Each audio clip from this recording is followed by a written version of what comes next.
TNT Sports NASCAR triple header weekend continues now from Colorado Springs. It's NASCAR Busch Series racing presented on TNT by Midas. It's a high point of the NASCAR Busch Series season, literally. The annual visit to Pikes Peak International Raceway, a beautiful mile track that sits a mile above sea level. Today filled with NASCAR fans ready to see two of the sport's brightest new stars continue the amazing coming out party that's been their 2004 campaign. Here's Mark Garrow on pit road. Kyle Busch and Martin Truex Jr. 1-2 in the points. We'll start 1-2 today on the grid at Pikes Peak. Okay, you're first in the points. You're first in qualifying. At the end of the day, are you still going to be first? Well, that's the plan. Hopefully, the Wrangler Chevrolet's been really good all weekend since we unloaded, and Bona did a great job in happy hour getting the car tuned up. So I don't know. We'll see. 250 laps to stay on top of our chassis. You know, weather's a lot different today than it was last night, so we got work cut out for us. But I think we'll be good to go. We'll see. Martin won 4 of the first 12 races this season, trying to get number 5. However, he's 0 for 8. Let's go to the other member of our pit patrol, Ralph Shaheen. Nazareth Speedway is also a 1-mile racetrack, just like the track here at Pikes Peak. And chassis 299 from Hendrick Motorsports sat on the pole that day, but finished 10th with Kyle Busch behind the wheel. Now, Kyle's going to be a little slippery out here today. Is that an advantage for you? It can be and it can't be. It just depends on how your car's handling to that slipperiness, obviously. But, you know, this chassis number 299 was pretty good at Nazareth. It passed a lot of cars. We just had a little bit of trouble in the pits. That was kind of our hang-up. But hopefully here today, the Lotus Shopvac Chevrolet will be up front. Alan, if they can get to victory lane today, it'll be victory number 4 for Kyle Busch this year. Kyle Busch and Martin Truex will have to fight for the spotlight with a whole host of other contenders today. We'll hear more about those stories after today's opening ceremony. Let's go trackside now. Will you please rise, and gentlemen, please remove your hats for the invocation from NASCAR chaplain Tim Griffin. Pray with me, please. Our God and Heavenly Father, thank you for the privilege of living in such a great country. Thank you for the opportunity that we all have to be here today. We pray your blessings on this event. Please bless our president and all those who lead this country. Watch over those who protect us and serve the cause of freedom around the country and around the world. Bless in this day, we pray. Amen. Will you remain standing for the singing of our national anthem by country music's reigning top female vocalist, Martina McBride? Oh, say, can you see by the dawn's early light what so proudly we hailed at the twilight's last gleaming, whose broad stripes and bright stars through the perilous fight o'er the ramparts we watched were so gallantly streaming, and the rockets regular, the bombs bursting in air, gave proof through the night that our flag was still there. Oh, say does that star-spangled banner yet wave o'er the land of the free and the home of the brave?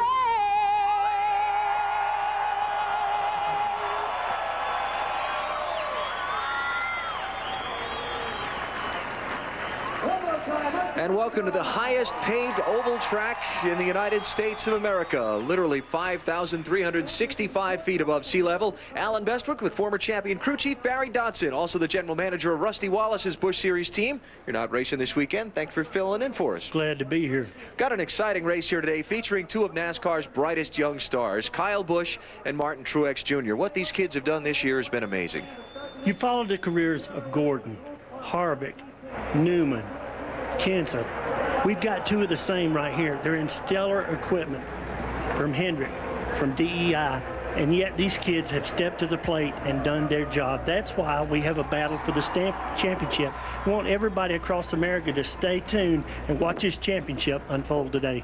Two of NASCAR stars of tomorrow on showcase for you here today. Now, this 1 mile Pikes Peak International Raceway, we've seen some strategy decide some of the race winners here in the past. Might see that again today. You could. It would be a little easier on a 1 mile track like we were at last week at New Hampshire, because we're getting better mileage here. We're a mile in the air, like you said. But what's going to happen here is you want to go 80, 80, and 80, but that's only 240. And it's a 250-lap race. But somebody can make it. And what you're going to see, Alan, I would say if you see somebody pit before lap 145, maybe even 140, they're going to try to stretch it to the win and maybe get their first win of the year. Stay tuned. Saw it happen here a couple of years ago, so we'll see if some late race dramatics play out a little bit later on this afternoon. 250 miles of NASCAR Busch Series racing get underway next. You're watching NASCAR on TNT.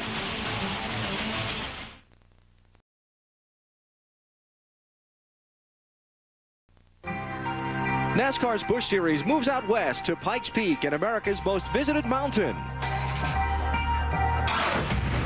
where Martin Truex Jr. and Kyle Busch have emerged from the pack for the championship lead. But after a couple of tough finishes, big mess on the restart. There is a black flag being shown to Kyle Busch for aggressive driving. The doors left open for other drivers to make a move.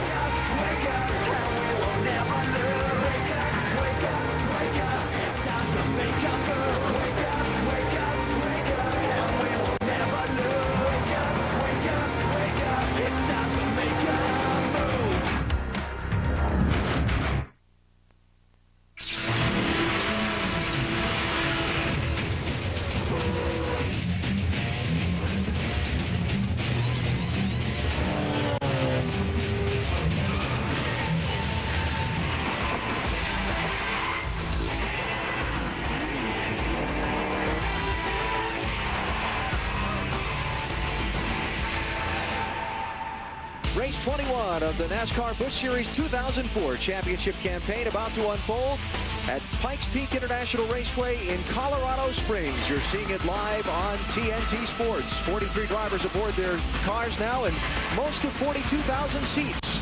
Ladies and gentlemen, it's a place. This mile-high track are all filled. General Lance Lord, commander of the Air Force Space Command, a special Air Force Command. General? Drivers, start your engines!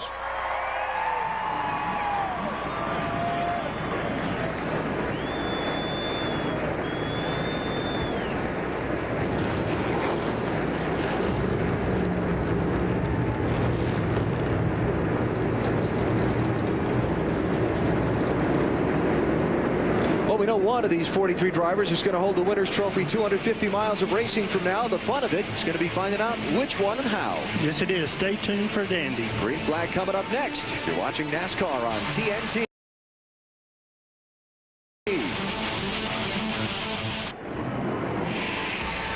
NASCAR Busch Series racing from Pikes Peak, presented by Midas, is brought to you by Midas. Trust the Midas touch. By Smooth Busch Beer and Easy Drinking Busch Light. Busch, the proud sponsor of the NASCAR Busch Series.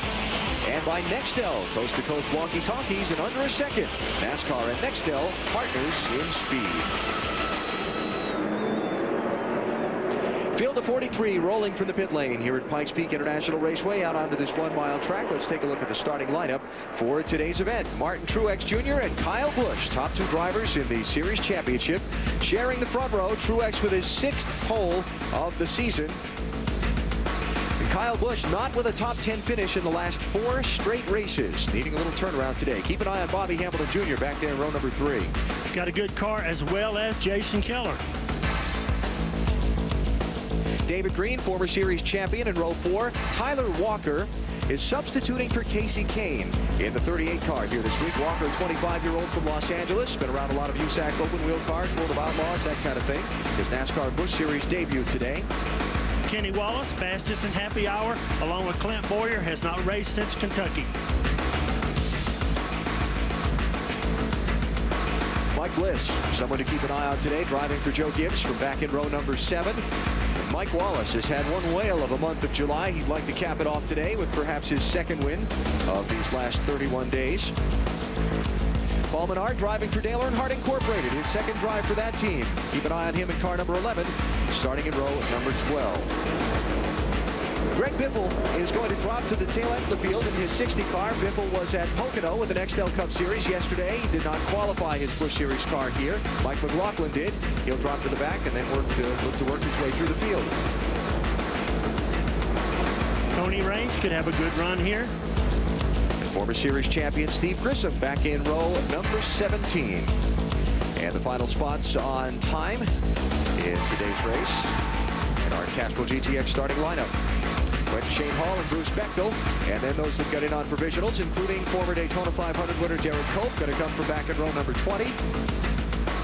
And Stan Boyd, who will line up at the tail end of the field. A couple of cars dropping to the back. Mentioned Greg Biffle because of a driver change. Hermie Sadler had a crash in the final moments of last night's final practice, so he will also have to go to the back of the field in a backup car. Talked about a couple of drivers at the top of our broadcast. Let's talk about a few more who might be contenders to win today. Ralph, go ahead.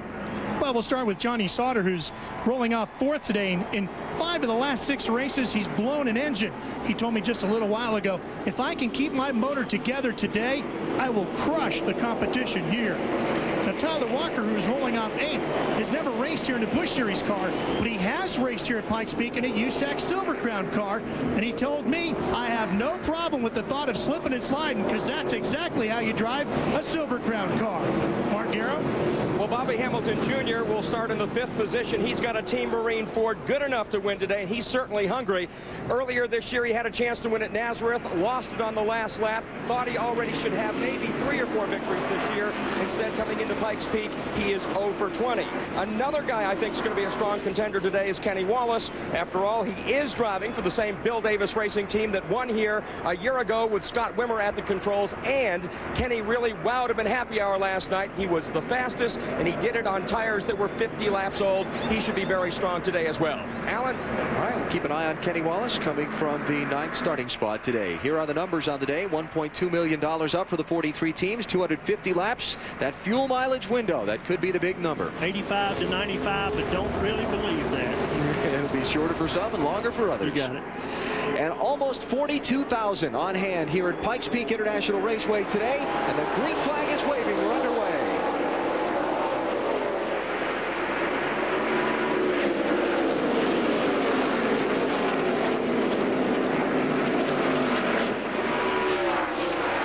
Jason Leffler a little early 3 wide. I think Jason has a good car. Martin Truex Jr. with the lead on the break. Kyle Busch falls into 2nd, side by side for 3rd. Hamilton Jr. in the 25, inside of David Stremme in the 32.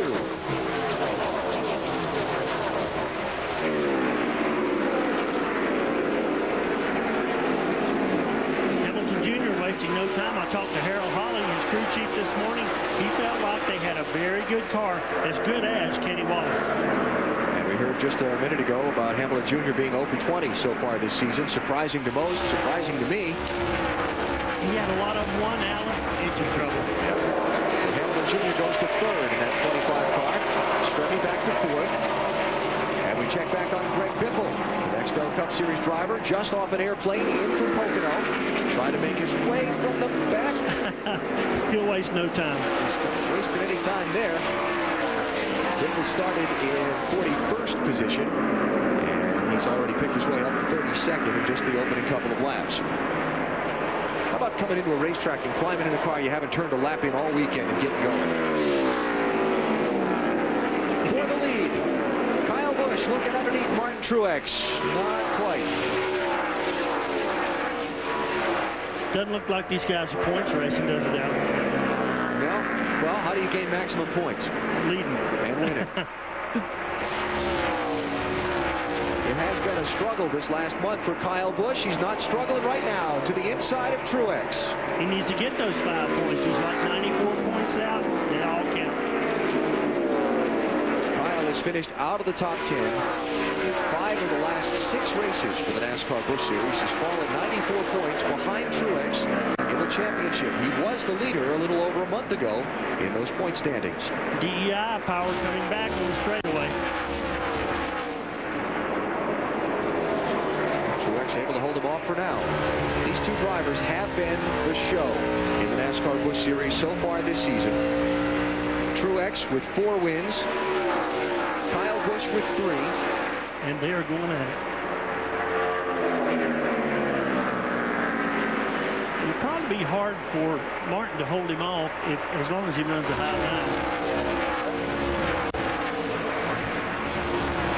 Got the 25 closing on you guys, 4 lengths. Heard that closing in for the spotter. They're all around. And change for the lead there as Kyle Busch finally, 5 laps later, completes the pass. So Busch out in front, Truex back to second, Hamilton Jr. closing from third, and not far behind him, Johnny Sauter. Remember Ralph's quoting of Johnny just a minute ago, said if the engine holds up, he will win this race. Could be the surprise sleeper. 27 car there in 4th place. And a little lap traffic for the leaders to work around early in the event. That's Kim Crosby. They are moving around. The junior high school principal from Slidell, Louisiana. She is. Ralph? Alan, not everything is going smooth for Kyle Busch this morning. He had something in his eye. They've looked all morning long to see if they could figure out what it is that's in there irritating his eye. They couldn't find anything. They tried to flush it out, couldn't get it out of there. He's been rubbing his eyes all morning long, and you know how irritating that can be. The only thing that might make that feel better is running up front in clean air. They're not suffering a whole lot right now being out in front.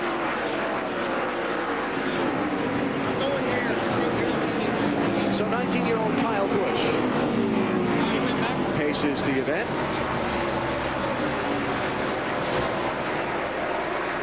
With Truex, Hamilton Jr. and Sauter rounding out the top 4. David Stremmy's back to 5th. Then you've got David Green in 6th, Kenny Wallace 7th, Ron Hornaday 8th.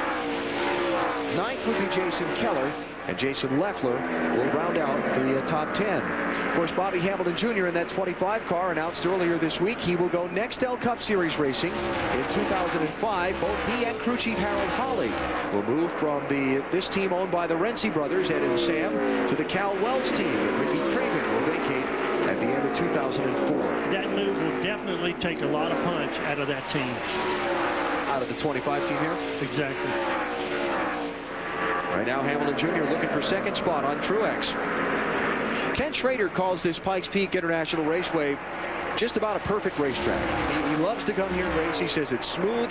There are multiple lanes of racing. You can run side by side. It's not too big. It's not too small. It kind of looks like a small Michigan, don't you think, Alan?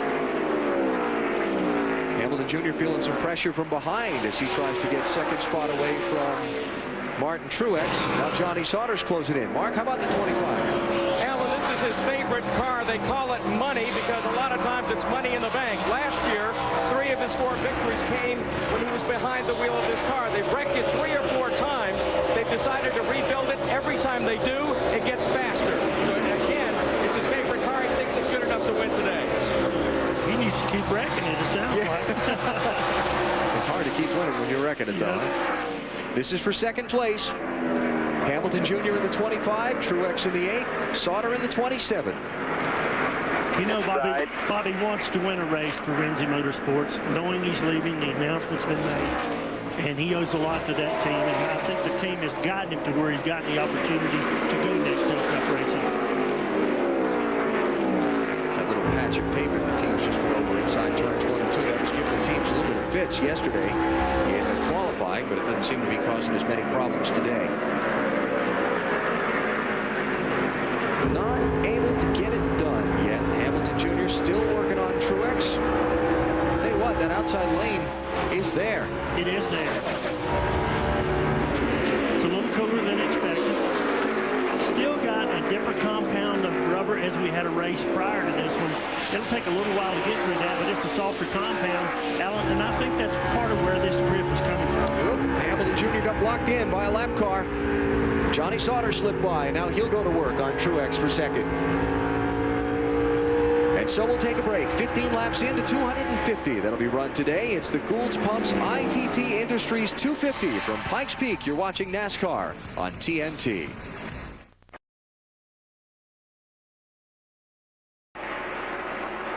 NASCAR Busch Series Racing from Pikes Peak, presented by Midas on TNT. You're watching the race for the lead. Johnny Sauter in the 27. Got to second, closed on Kyle Busch quickly, and this is going to be no contest. So Sauter becomes the third different leader of this race in its opening 21 laps. Talked to Newt Moore this morning, the crew chief. He thought the car might be a little bit free in, but it was very good centering off. It's pretty good in right now, Alan. As we know, it's probably 10, 15 degrees cooler than we anticipated. It's been kind of a struggle of a season for Johnny Sauter. He started this year doing double duty, running both the Nextel Cup car for Richard Childress and this NASCAR Busch Series machine for the Bruco racing team out of Kentucky. But Johnny has had only one top 10 finish in his last 13 races. Now we check on the race for third place.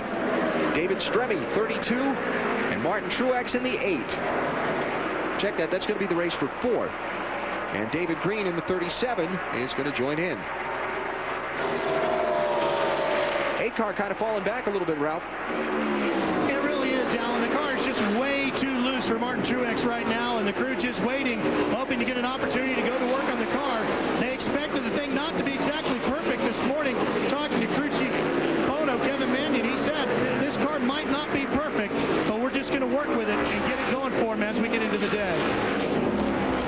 Well, he's been able to hang on a fourth spot for now as Stremme has fallen back in behind him in traffic. So Truex, after leading the opening 6 laps, sliding back. How about Greg Biffle? What kind of progress is he making from the back of the pack? Well, he started 41st, and he's up to 19th now after 24 laps. Pretty strong. Not bad.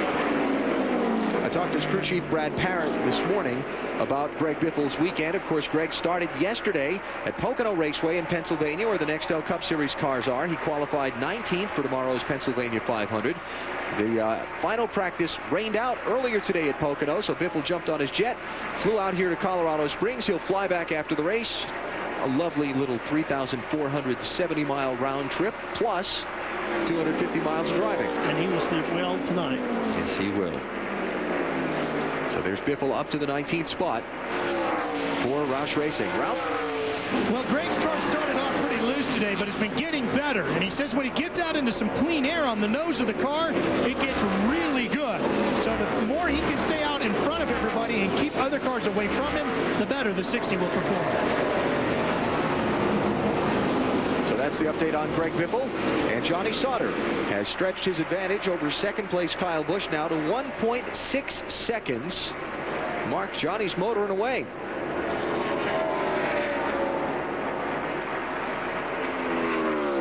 He is, Alan, but he's reporting the car's really tight on the exit. Plus, you know all the engine trouble that this team has had. The rev chip, he's hitting the limiter at the end of the straightaways right now. They expect that, though, to get better as the race goes on. And, you know, Barry, this is one thing this team has worried about here all week. They know they've got a great car, but the engine troubles have just dogged this team the past couple of months. Well, I think as the pace slows down a little bit, especially if we see any more sunshine, the rev chip, it'll stop going off. And, I mean, that's what it's for. It protects the over rev. And if you're new to NASCAR, the rev chip is a chip that's in the ignition system of the car that limits the number of RPMs the engine can turn. They put a chip in there with a certain number of RPMs they want to limit the engine to. Second place, Hamilton Jr., 25, trying to take it away from Kyle Busch. I'm not sure the 5's very happy with his car. We'll find out.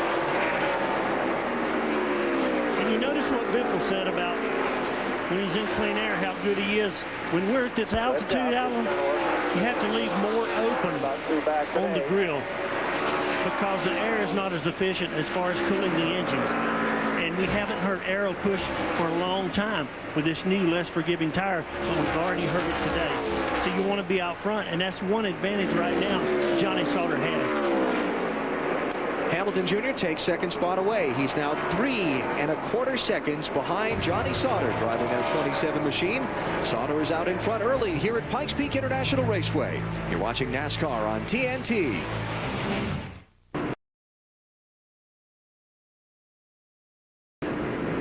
back live at Pikes Peak on TNT. You're looking at the car of Clint Vaschholz, who has just crashed to bring out the first caution flag of this race. The Woodland Park, California veteran of the Pikes Peak hill climb. Run up the mountain nearby here, making his third NASCAR Busch Series start this season, and it has not worked out very well for him. Not enough runoff here, Alan. Yeah. But you see Clint is out of the car and okay. Good news there. But caution is out for the first time. Because of where Clint's car has come to rest, pit road is closed. His car is right at the opening, and all of those safety vehicles you see right at the entrance to pit road where the drivers and teams need to come down. And so the pit lane remains closed by NASCAR for the moment. You see the commitment line here that the teams have to cross in order to come onto pit lane legally, and there are some safety workers there that you don't want to endanger at all. It'll be interesting to see if Greg Biffle comes in, although he is moving up very well. They have not really run enough laps to capitalize on fuel. If he does, he's probably not happy with the car. All right, it's going to be a minute before they get the car out of the way and open up pit road. So why don't we take a break here, come back for the pit stops and the restart and the continuation of today's NASCAR Busch Series action. Back to Pikes Peak after this on TNT.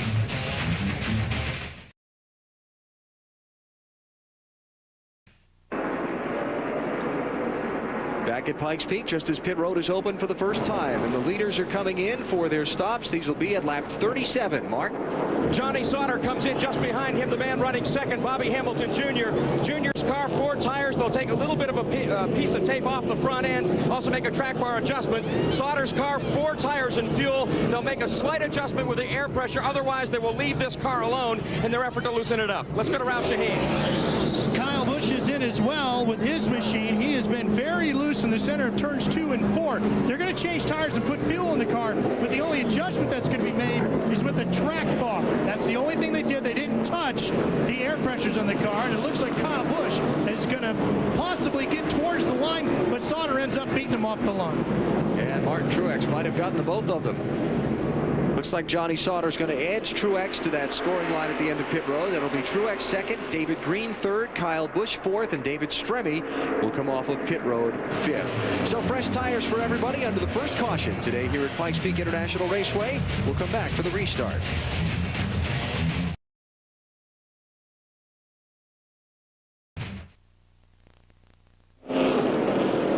NASCAR Busch Series Racing from Pikes Peak International Raceway, presented on TNT by Midas. Upon further review, Martin Truex edged Johnny Sauter off the pit lane, so the 8 will be the leader when we go back racing.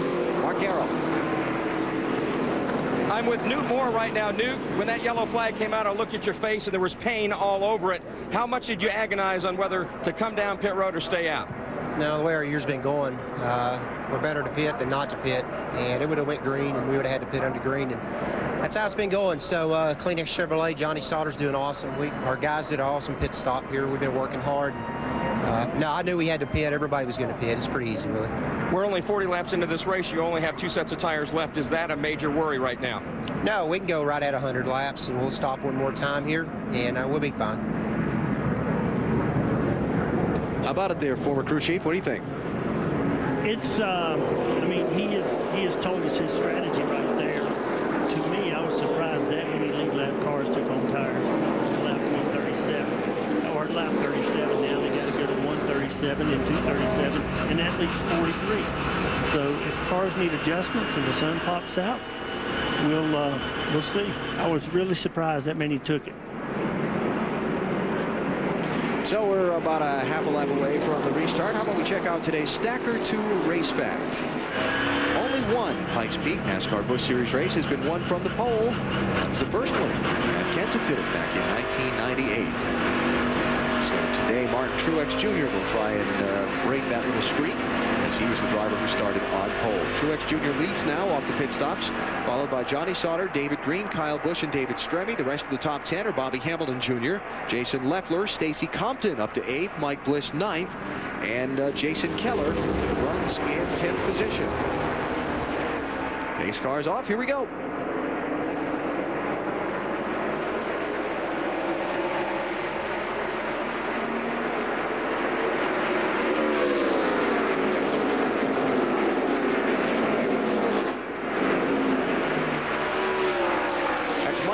In the 4, who is the first car 1 lap down. Trying to stay with the leaders. Mike in 27th place. And he might pull it off. He's had some good fortune as of late. Really what he needs to do right now is just stay that first car 1 lap down. For the next caution flag, he can get the old lucky dog pass and come back around. Mike will be racing the 02 of Hurley Sadler for that position, first 1 lap down. Race here for 5th place, Bobby Hamilton Jr., David Stremme. Hamilton Jr. able to take the spot away from Stremme, and now here comes Jason Leffler in the 00. We thought Jason might have to go to the back yesterday. Qualified, had a weird noise from the engine. It was a loose header pipe. Exhaust leak, they fixed it all up. And he was able to maintain his 16th starting spot. And Leffler moving forward into the 7th position. Knowing Booty, he made a pretty good adjustment right there, it looks like. And now Leffler taking another spot. Having gotten around Stremme, he's up to 6th. Mark, Leffler moving forward. He is, Alan. They took on 4 tires and fuel. The pit stop a very quick 14.5 seconds, so they were pretty happy about that. He is also very happy about his race car right now. It's just a little bit free on the exit, but it really turns good on the entry, so they've got that thing just about adjusted to the way Jason Leffler likes it. Leffler kind of runs under the radar a little bit. He's won 1 race this season. That was a race at Nashville back in June, but he's finished 15th or better in the last 11 straight races. That team is getting better and better and better. Tribute to Booty Barker and the guys. And you know what? He's got the best of both worlds here. He's a little free in and a little free off. That's a hard combination to find. As they burn off the fuel, the nose rate gets there, he'll be good. He'll be very good on the long run, it looks like. And Leffler moving away from David Stremme after taking that spot from him. Next in front of him will be Bobby Hamilton Jr. in the 25 car for 5th place.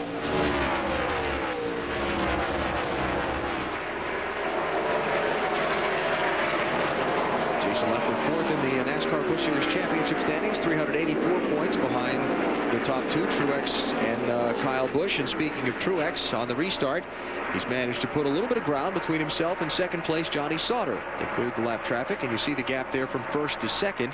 And David Green's crew, nice job to get him up into 3rd. Nice job to get him out. Obviously, Bono and those guys tightened up Truex. David Green maybe keeping score today, Mark, or is it just an awareness thing? Well, he is sort of keeping score, Alan, and it's funny because he told the little white lie to Martin Truex Jr. earlier today on pit road. I went and told Martin about this little list that David had on his dash and that he was on it. And David told us that so many people have told him he's such a nice guy, he needs to get a little bit tougher, and he needs to kind of get even with some of the guys who maybe gave him, bloodied his nose a little bit. So he put a little bit of a sign on the dash with one of the characters from South Park, and on that list he's got Jason Leffler, Ron Hornaday, Bobby Hamilton Jr., Martin Truex Jr., Greg Biffle, David Stremme, and Mike Wallace. So he's sort of keeping track of the guys I guess he feels he owes one. But then again, David Green is such a nice guy, Alan, it's sort of like Richard Simmons threatening you. I'm not sure anybody would be scared by that. I don't think David will like that comparison when that gets back to him, and you know it will. And we might have a new name on the list after that. But there's no number you can write down for Mark, is there? No. He'll come up with something. 50 laps in here at Pikes Peak International Raceway, NASCAR Busch Series racing on TNT. It is Martin Truex Jr. started on pole, gave up the lead after 6 laps, retook it on a set of caution flag pit stops, and he paces the field as we continue under the green flag.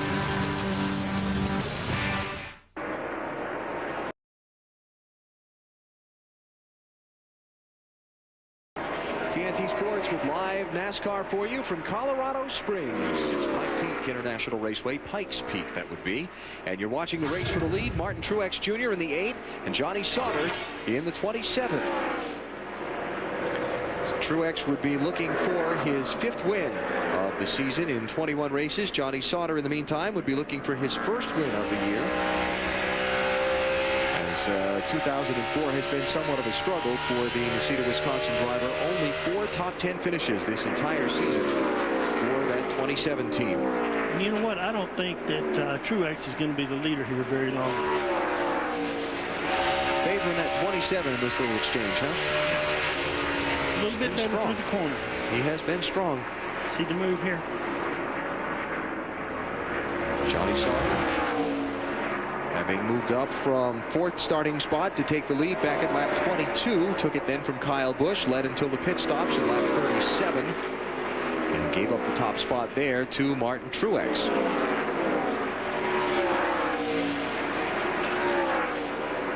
Not able to mount any kind of a charge on him for now. We check back on a race for 4th and 5th.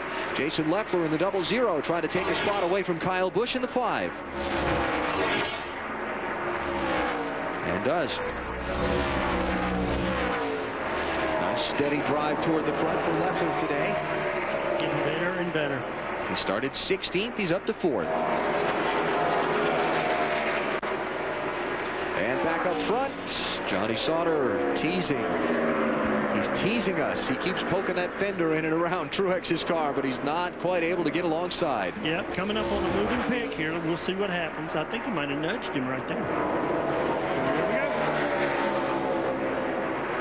And Truex will give that way through. There's no sense. Whoa, lap car there.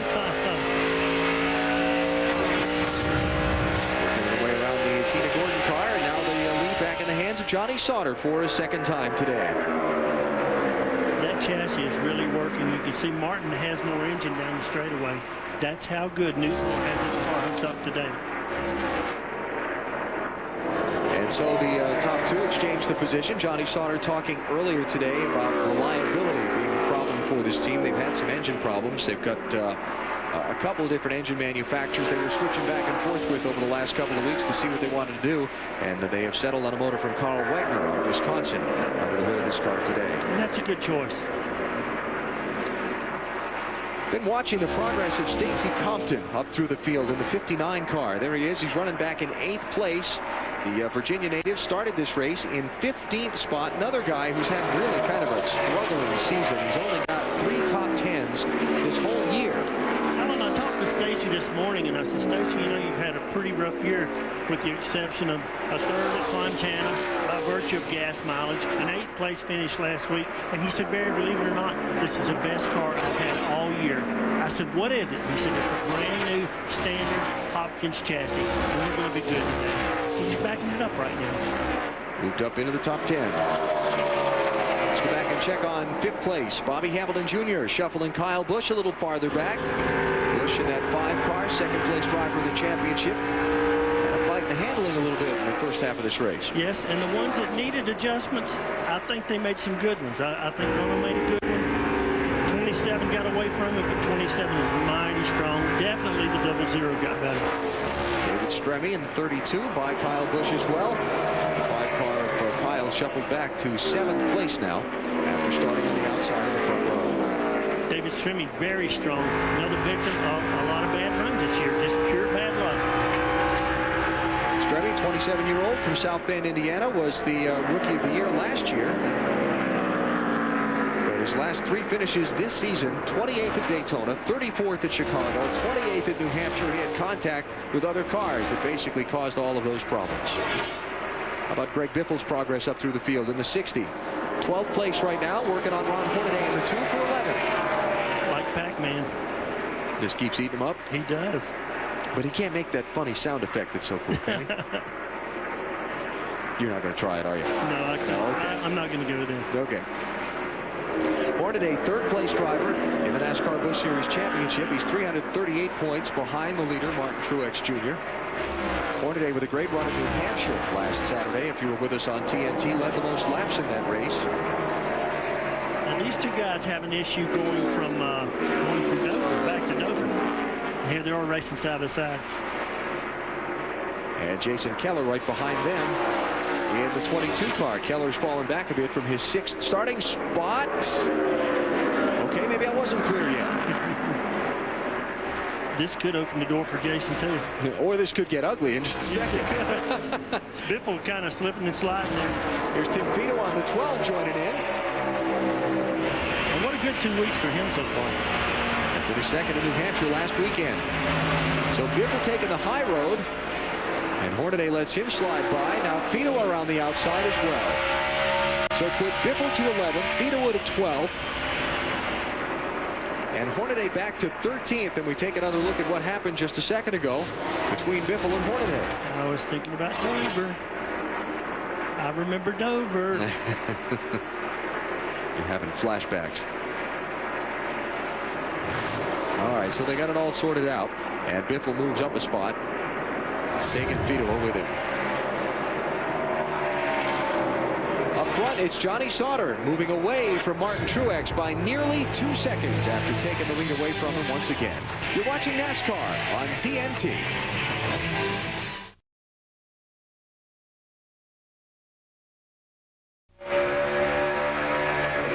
Saturday, in the shadows of New York City, Robbie Knievel, a true American daredevil, jumps the former USS Intrepid. Saturday at 8 on TNT. And don't miss the TNT original movie Evel Knievel right after the jump on TNT.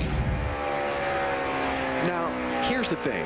Wally Dallenbach and Dave Burns are in New York to be part of our TNT broadcast of Robbie's jump tonight. And in talking with Wally the other day, I don't think the jump is so much the issue as getting stopped. It's going to be interesting to see. I tell you how I summarize this guy. He's either broke or crazy. One of the two. Well, it'll be interesting to see. That's tonight at 8 Eastern here on TNT. NASCAR Busch Series racing from Pikes Peak today, presented by Midas. Johnny Sauter is out in front, and he's motored away from second place Martin Truex by 3 1/4 seconds. Waiting for a second. Waiting for a second. There he is. Wow. 3 3/4 seconds, yeah. David Green is third, Jason Leffler fourth, Bobby Hamilton Jr. runs in fifth position as you ride with Martin Truex, the second place runner. A little smoker here on the front stretch side of things. That is Tyler Walker in the 38 car. Is that a fender road or is that coming out from under the engine? That's, I think that is pretty much. Caution's out.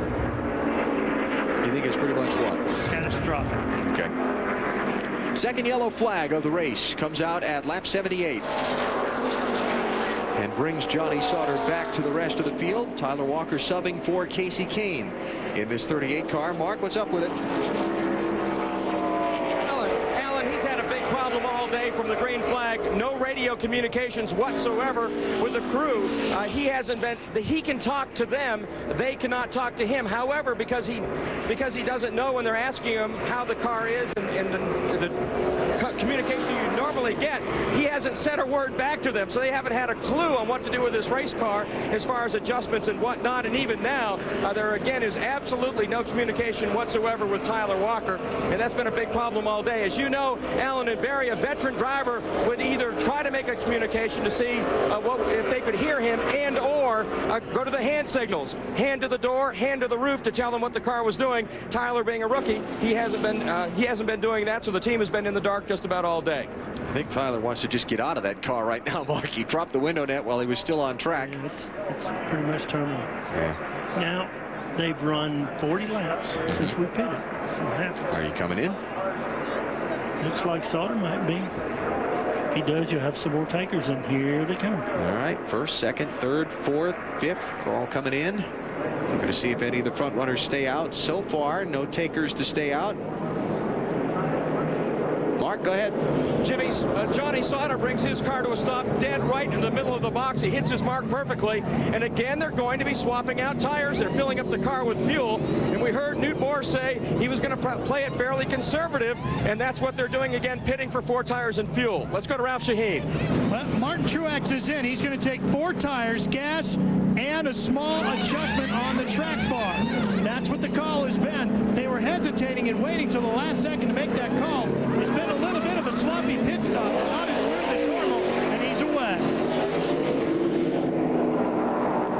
Greg Biffle did not pit. Kyle Busch first off of the pit lane on this set of stops. And now these guys have to go to 180 miles, and that's going to leave about 71 miles to go, 71 laps. And there will be the new leader of this race when things cycle around. Greg Biffle's team not calling him to pit road under this caution flag.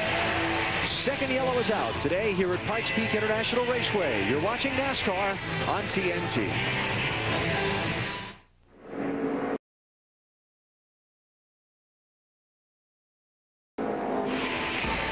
NASCAR Busch Series Racing from Pikes Peak, presented by Midas, is brought to you by Goodyear Assurance, featuring triple tread technology. By Applebee's Neighborhood Grill and Bar, eating good in the neighborhood. And by Trim Spa X32, your dream body diet pill, Trim Spa B&B.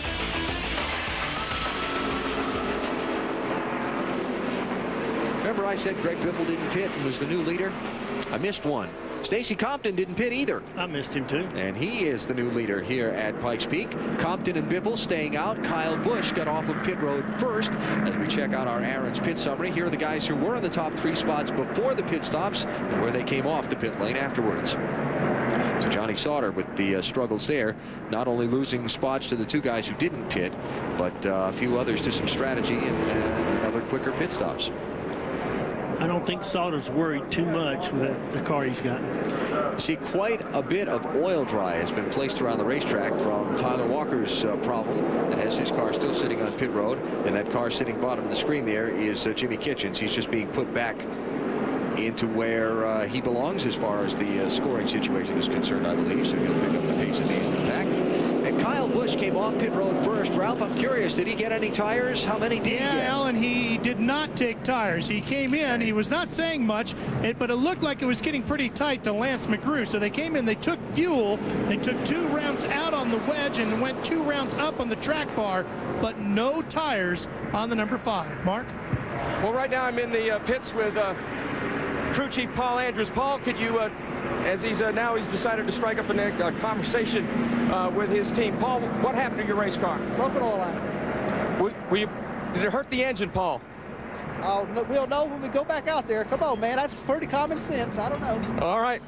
So they're right now working on the oil line underneath the race car, and also, of course, they've dropped about 8 quarts of oil on the ground. They'll have to replace it.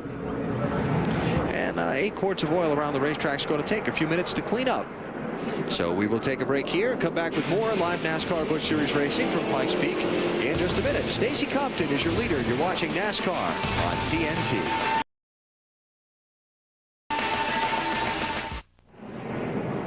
Back live at Pikes Peak International Raceway, NASCAR Busch Series Racing presented on TNT by Midas. Under the caution, an extensive cleanup after a lot of oil dumped from a cut oil line on Tyler Walker's car, and the cleanup continues to be made. 2 drivers, teams choosing not to call them to pit road under this yellow. Stacy Compton and Greg Biffles in the 59 and 60 machines respectively. Let's hear from Biffles' team right now with Ralph.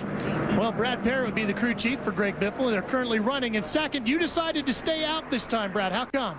Well, you know, the car's running real good today with Greg not getting in until this morning, and Mike McLaughlin doing all the practice for the BASS Charter Ford. You know, Greg said, what do you think about staying out here? And I said, well, you make the call, you're driving it. Sure enough, I made a bad call at Bristol and stayed out, and everybody pitted, so I'll let him make this one. So, you know, we get caution here in about 30 laps, hopefully, and then we got 2 sets of tires with everybody else having 1. Everybody else has got to run 85 green flag laps on their tires, and we'll see what happens with us. But I can't thank Mike McLaughlin enough for the job he did setting this race car up for Biffle. Mark Garrow. I'm with Jason Radcliffe, the crew chief for David Green. We just heard from Brad Parrott. They're feeling good because they saved a set of tires. You've used 2 of the 3 sets. Are you worried we have yet to even get to midway? Well, this track has a tendency to go green. It's so wide, you know, and here in the past few years, we haven't had many cautions. I'm shocked we've had 2 thus far, but I kind of am, but we got to keep up with the leaders here. We got a good race car. We got a shot at winning this thing. You know, if it goes green from here, we can do it on 1 more stop, and it won't matter. And if we do get a green flag stop, that won't count against us. So we're still in pretty good shape. David Green's team with him in 5th position. You're thinking about Kyle Busch here? Yeah, I'm thinking that's the best call right there. He's got a full tank of fuel, another set of tires left, and 40-lap advantage on fuel. On the 2 guys in front of him. Exactly. Green flag. Here we go. Mike Wallace again, the first car lap down in the number 4. The red and white machine in the inside lane. It's Compton, Biffle, Busch, Truex, and David Green, your first 5. Then Regan Smith in the 1. His team only taking fuel on the pit stop. Followed by Johnny Sauter, Bobby Hamilton, David Stremme, and Jason Leffler in the top 10.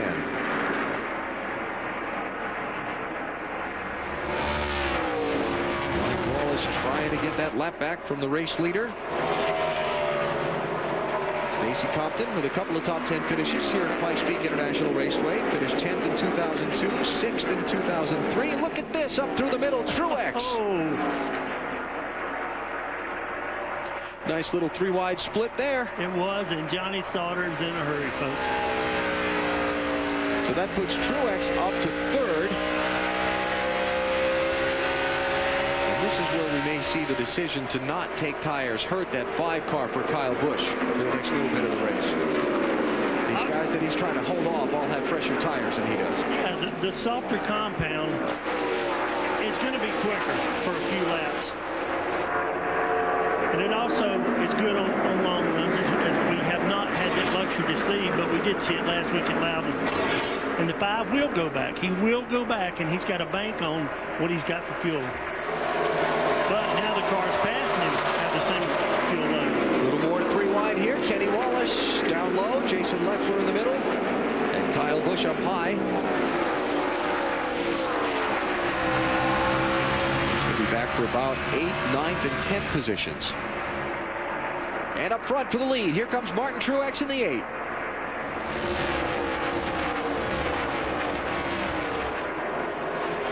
So right now, if you got 2 sets of tires left, you can't feel too bad. Not at lap 93.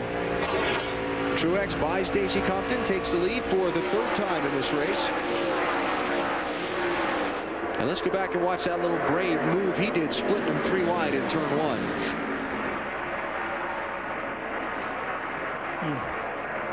Excuse me, I'm coming through. Between Kyle Busch and Johnny Sauter, we pick up 2 spots there. And now Truex back out in front. Here's Bobby Hamlin Jr. He's picked up a couple of spots since we went back racing. He works on Stacy Compton. This is going to be for 3rd place. Hamilton Jr. in the 25. Behind them, side by side, David Green in the 37, inside of Greg Biffle in the 60. Biffle and Compton are hanging on better with those old tires than the 5 car. You know, I'm thinking we've seen Kyle Busch's car not handling really well today. I mean, it's not awful, obviously, but it's not handling really well because he's fallen back a couple times here in the race. And they put about 50 pounds of fuel in the back with those tires. There's Kyle. He's fallen back now to 12th place. And so the 2nd place driver in the NASCAR Busch Series Championship, kind of hoping to stabilize things here for a little bit and let the race run for a little while, then catch that caution they were looking for. And this is where this kid, as young as he is, has to be patient, knowing that they're going to fix the car and it's going to get better. It's been kind of a tough month or so for Kyle Busch. We talked about the fact that he has been out of the top 10 for 5 of the last 6 races. It's not that he hasn't run well, it's that they haven't been able to get finishes out of it. We talked about that earlier in the weekend.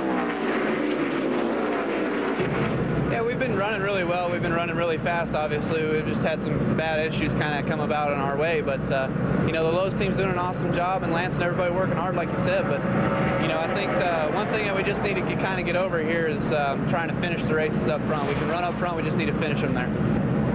He led the race at Chicago a couple of weeks ago, had a flat tire, came back from that, then had the engine kind of go sour on him at the end of the day.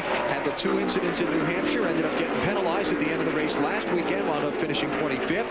He was running 5th when he got penalized. He's been running strong, but has not been getting the results. You know, the penalty, that's something he has to work on. That's what I was talking about. He's frustrated right now. He has to remain patient. He's a contender for the championship. And he's going to be shuffled back out of the top 15 here. As now Mike Bliss in the 20, Ron Hornaday in the 2. They've both gone by. And that puts Kyle Busch back to about the 15th position. And Reagan Smith looking to make a move on him here in the 1 car, Yellow Freight. So struggles here for Kyle Busch.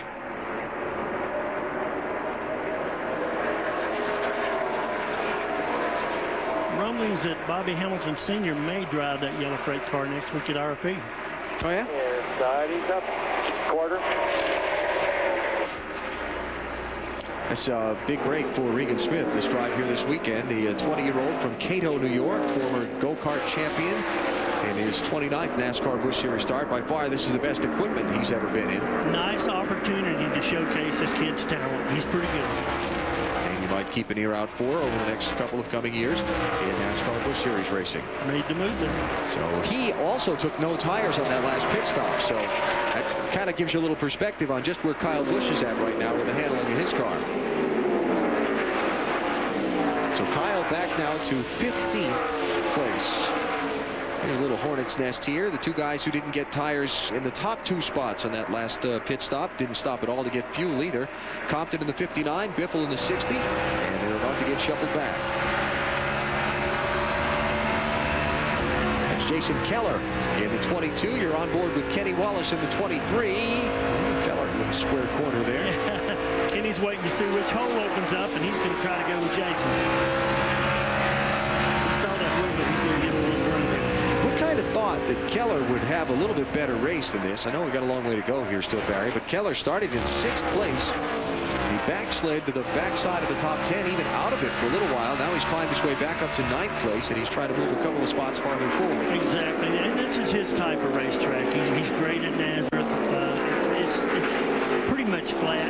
It's wide racing, and I did think he would run better. But we got a long way to go. This is for 5th place. David Stremme in the 32. Jason Leffler in the 00.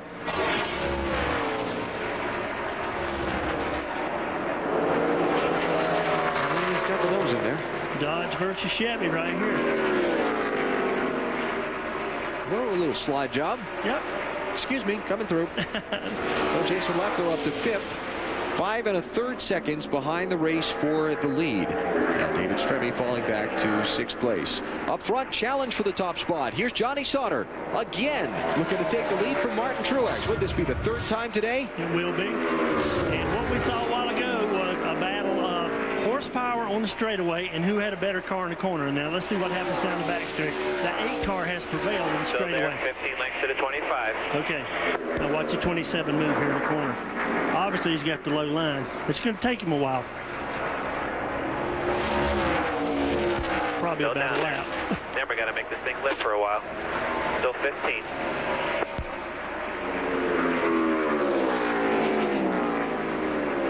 That's Martin Truex Jr.'s radio you're listening to, the 8 car.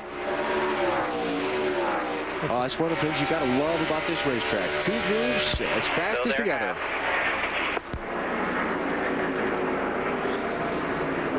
There's no give up in Truex.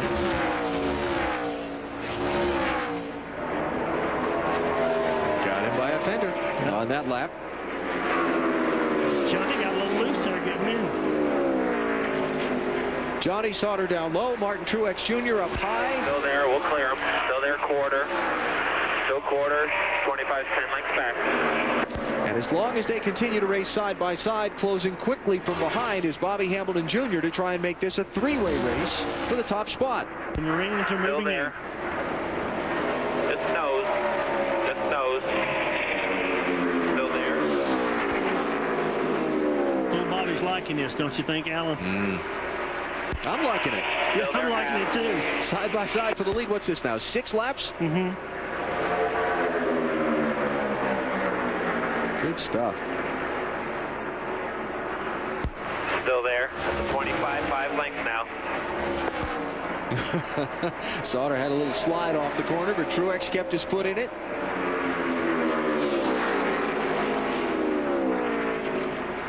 Hey, Johnny's using more tire running around the bottom of the racetrack. But if he makes the move, he can cool him back off and move up a little bit. You know, I mean, drivers just love this. A place where they can race door to door like this. You know, Truex is just having a blast out there trying to see how long he can stay outside of Sauter and hold him down. Yeah, 10-4. Okay. Keep your head on here. He's burned himself out on the bottom. That's what I was talking about. He's using more tire. Still got a long way to make this thing live. Just do what we got to do here. Still there, just nose. Got his nose there. Martin's having a lot of fun, and I tell you what, we have a lot of race fans here enjoying this thing. Clear. And Sauter has to give it up for a couple laps and cool it off. Wow, that was what, 10, 11, 12 laps maybe side by side for the lead. And we're probably not done seeing some of that kind of racing here today. Martin Truex Jr. holds off Johnny Sauter for the top spot now. Bobby Hamilton Jr. right on their tails in third. We'll take a break. You're watching NASCAR on TNT.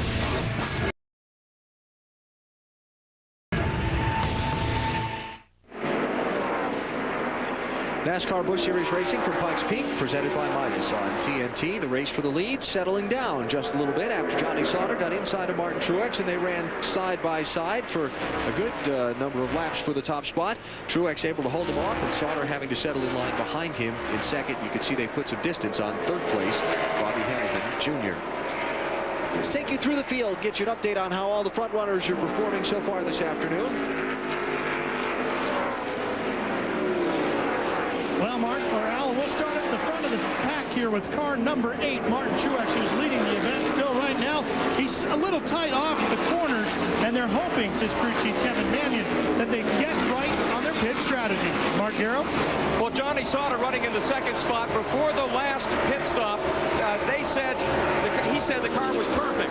They didn't touch it. They made no adjustments on that last pit stop, and now he says it's a little bit free in, so it's not quite how he'd like it. Now moving back to third place, Bobby Hamilton Jr. He too is a little bit free, but this is off the corner. They made an air pressure adjustment. They added some wedge to give it a little bit more forward bite. In the third position, David Green right now in that Timberwolf Chevrolet. They also made an air pressure change, helped the car a little bit. They also went 1.5 up on the track bar as they try to loosen a race car that's a little bit tight. Ralph? Is up next, and that's Jason Leffler. He's a little tight in and a little loose coming off. They did take 4 tires on the last pit stop. David Stremme would be the next car in line, car number 32. Now, it's been taking him about 10 to 15 laps to get the car going the way he needs it to. They took 4 tires, and they made an air adjustment on the right front. Next in line behind Stremme comes a number 60, which is Greg Biffle. And Greg's been complaining that they maybe put too much gear in the car, and he's been fighting a loose condition for the majority of the day.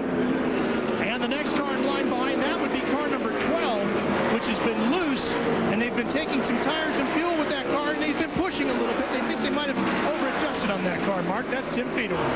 Running ninth is Jason Keller. He has been sideways loose from the drop of the green flag. On the last stop, 4 tires and fuel. They made an air pressure adjustment, and they took the track bar down 2 rounds. This car has been bad loose and a really tough car to handle all day for Jason Keller. And rounding out the top 10 right now, Kenny Wallace in that Stacker 2 Chevrolet. Very loose before the first pit stop. They made an adjustment. He liked it and now made no adjustments on that second stop. Let's go back to the booth. So there are your top 10 so far in this race, and they're all still chasing Martin Truex Jr., who is still being chased by Johnny Sauter for the race lead. Look at who they're coming up to lap. Kyle Busch. About to be put a lap down by the race leader and done. So Kyle continuing to struggle, now falling a lap behind and hoping to stay as the first car 1 lap down. Hope for a caution or a lucky dog pass the whole thing to get himself back into contention. That's going to be a very important task right there if he can pull that off. He's got to get those points back. I'm surprised Kenny had a loose car. They were talking to Chris Rice, his crew chief. They were one of the teams that thought that they might have an advantage here by not getting loose. A little bit softer package, same thing they ran last year, and won with Scott Wimmer, even though it's a new car. Tyler Walker has just rejoined the race from time behind the wall, getting the oil line repaired on his car. And we hit the halfway point of today's race with Martin Truex Jr. as the race leader. Let's talk a little strategy here, Barry. These guys last pitted at lap number 80. And the other guys, Stacey Compton and Greg Biffle, last pitted at lap number 37. So they're going to be due for a pit stop here in another 10 laps or so, huh? Yes, they 60 are. and the 59 if we don't see a caution. Well, they're hoping that the 38 car used too much oil trying to get in the pits here. Still down there, clear. Got the 1 and the 39 again. Truex Jr. putting a lap on a couple slower cars. Travis Geisler just went a lap down. Here comes next ahead Regan Smith in the 1. Remember, he, like Kyle Busch, took no tires, fuel only, on their last pit stop back at lap number 80. And that little strategy may have backfired. Remember, it was David Green's crew chief who told us that we get a long green flag right run bottom. Stay up top for 2. in this race quite often, and that's what he was counting on. That 5 car is just about Clear 1. frustrated Clear 2. enough to pit 2 right lanes now. still. Johnny Hayden looks like he's even going to get by one in turn 3 right here. All right, is Johnny Sauter reloading for another charge? After Truex got by him, he moved up to cool his tires. He's smart enough to know that he was using more tire up running around the bottom of the racetrack. Now he went back to the bottom just as I said that. And you called it. Here he is, Kyle Busch on pit road under the green flag at lap 129. Hit your mark, bud. Nice and straight. It only takes so much of that, Alan, and I just had a feeling it was time that Lance was going to do something. You know, the driver's screaming on the radio, you got to fix it. So Kyle in, he already lost 1 lap under the green, Ralph. Well, he had been screaming that he needed tires, and Lance McGrew kept telling him, hang on, I'll get you tires as soon as I can get you in. They just couldn't wait any longer for the yellow. So we'll check and see how far behind this puts Kyle Busch. There's Lance McGrew, the crew chief. Some days it just doesn't work out. Some days it does. Some days it doesn't. Looked like a great call at the time. It worked out fairly well for Stacy and Biffle, but obviously he had a car that was going away and they didn't know it. If the race stays green through a set of pit stops by all of the leaders, then Kyle's going to get a big chunk of the ground he's lost now back. But it's going to be a little while before they find it out. They'll be very nervous for the next little while here. It's got to go green, and he'll probably get one of the laps back. I don't know that he will get 2. Well, here we go again. There. Just nose. Still there, nose. Still there. Johnny Sauter having to give up that charge on Martin Truex Jr. Mike Wallace there in the 4 car. The leaders came up on him to put him a lap down, or another lap down. By the way, if you are missing the running order ticker there at the top of the screen, there's a little data problem coming from NASCAR timing and scoring to our timing and scoring system, and so that's why we don't have it up there for you at the moment. We're working on getting that fixed as quickly as we can. Martin Truex Jr., 24 years old, Marietta, New Jersey is his hometown. This is his 36th NASCAR Busch Series start. He's won 4 of them already.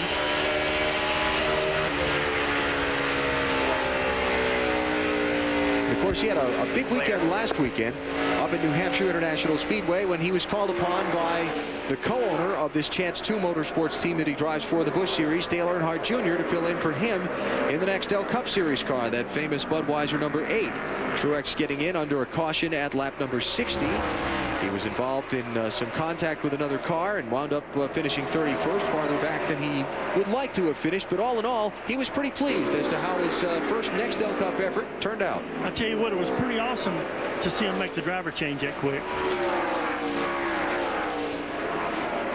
It was a huge honor just to be the one chosen to do that job, to fill in for him and such a great team, just a huge honor, and I had a lot of fun. I think doing the driver change that quick was pretty cool, and I think a lot of people kind of thought it was too. It was well rehearsed, that's for sure. Truex able to hold off Johnny Sauter for now. Truex has led the most laps in this race so far. He's been out in front for 50 of the 135 laps that have been completed. He's working lap 136 now. Of course, it'll be John Andretti standing by for Dale Earnhardt Jr. at Pocono Raceway tomorrow when we bring you the Pennsylvania 500 here on TNT. Dale Earnhardt Jr. saying he expects to go the distance and the full 500 miles tomorrow, protecting his second place spot in the Nextel Cup Series championship standings. How about the 2 guys who did not stop on that last caution? They've been out there for some time now. Ralph, what can you tell us? Well, they're actually going to go a little bit longer than we all thought. They're going to go more like 20 laps and take this up to about 140, 145. So from where we are right now, that's going to be about another 15 or so. So these guys are going to stretch this out a little bit farther than we thought, both the 59 and the 60. So they're looking to run over 100 laps, although some of those laps were under the yellow flag. Exactly. And with the smaller jet size up here, they can do it. They can almost add 10 more miles to what you normally get, and that's about what they're going to try to attempt. There's Stacy Compton, the other driver, in the same predicament as Greg Biffle. Did not pit under the caution at lap number 80. Now, something going on with David Green, Mark? Well, Alan, usually it's good news, bad news for David Green. It was bad news, and now it has turned to good news for him. About 5 laps ago, he picked up a hot dog wrapper that blew out of the grandstands. We all know how this team has struggled with engine woes the last month and a half, like his teammate Johnny Sauter. The water temperature went up to 240. It was climbing even higher. David then got behind a slower car as he was coming up to lap it and came up close, and that little air vacuum took the hot dog wrapper off the grill. The temperature's now going back down, and David Green's breathing a lot easier. I guess. David came into today's race in the championship standings in 5th place, and really, after the troubles he has had over the last month or so, can't afford to lose any ground. He needs to get a good finish here. Got a smoker down the front. The leader, Johnny Sauter. 2nd place man, Johnny Sauter, who talked about having reliability problems under the hood, said if it'll run all day, I will win this race. Guess what? Not today. That will be a good interview. Johnny Sauter trading the lead with Martin Truex on a couple of different occasions in this event. And for Newt Moore and his team, it's not going to work out. I hate it too. That's a good group of guys. Newt Moore, great crew chief. So caution flag out for a 3rd time in the race. Timely caution for Greg Biffle and for Stacy Compton. They'll get a fuel stop under the yellow flag. It hurts Kyle Busch. Exactly. It's trapped by the yellow, and Mark is with Johnny Sauter's crew chief. And of course, Newt Moore, you guys were riding high. This must be the lowest of low. What did you tell your driver when he radioed in it's gone? I didn't tell him anything.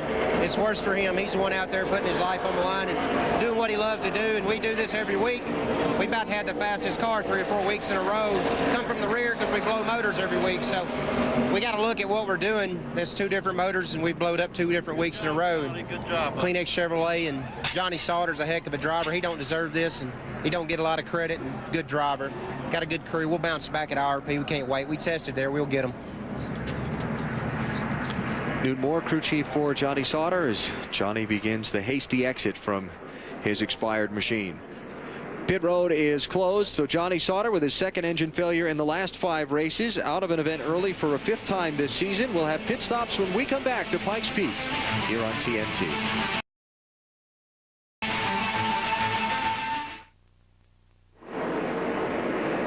NASCAR Busch Series Racing from Pikes Peak, presented by Midas, back live on TNT. Leaders just coming off of pit road after for most taking on their final set of tires. They're allowed to change under the yellow flag in this race. We've still got 107 laps to go. Well, they're going to have to. That's it. That's all they have, Alan. How about the leaders' pit stop, Ralph?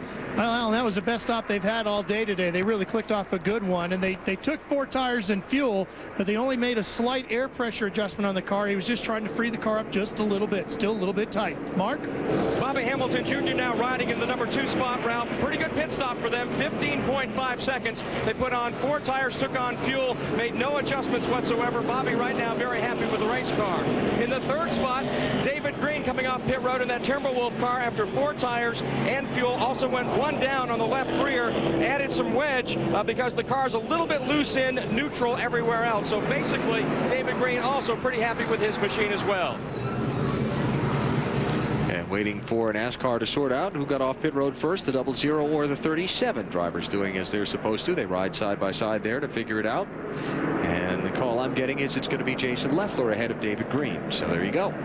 So Martin Truex is the race leader, holds the top spot through the pit stops. Bobby Hamilton Jr. 2nd. It'll be Jason Leffler 3rd, David Green 4th, and David Stremme in 5th. We'll check the rest of the running order and set the strategy for you to the finish when we come back. Pit crews are pumped up. They've done a lot of their work for the day here at Pikes Peak International Raceway.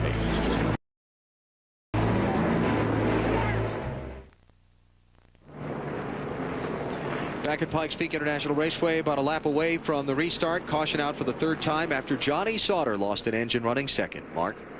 Right now we're in the pits, Alan, looking at a beautiful car number 27, not a scratch on it, running great. Johnny Sauter, is there any way to explain the disappointment right now you're feeling? Getting used to it. I mean, we've blown up the last 7 weeks in a row, so who knows, who cares? I mean, we're just going to try and win every race we can from here on out. Kleenex, Monte Carlo, Safeway, and the rear quarter panels, United States Postal Service. I hate it for those guys. I mean, these guys did a great job in the pits today. It just really sucks. I mean, 7 in a row, it's uncalled for, and I don't know what the heck we got to do to make it better, but nonetheless, we'll try. Did you get any kind of a warning? Did this one ease up on you, or just all of a sudden, bam, it was gone? Nah, we were dominating all day, and I kept complaining on the radio. I said, I can't run with them down the straightaway. We still were as good as we were in the corner all day, and just couldn't run down the straightaway, and I knew that something was going bad. We started to get a vibration. I didn't say anything on the radio because obviously these guys work too hard to hear that every week. It's just a shame. Pretty disappointing. Right now, all he can do, Alan, is grin and bear it the best he can. So Johnny Sauter to the garage and out of the race after being one of the dominant cars in the event. Now, Martin Truex is the leader. Kyle Busch inside of him is 2 laps down in 21st place. Try to see if he can get one of them back here from his rival for the Busch Series championship.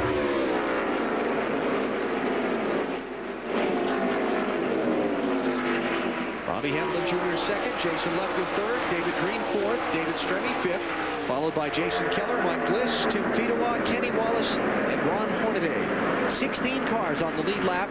Stacy Compton got the lucky dog pass on that last caution. He's the last on the lead lap, again in 16th place.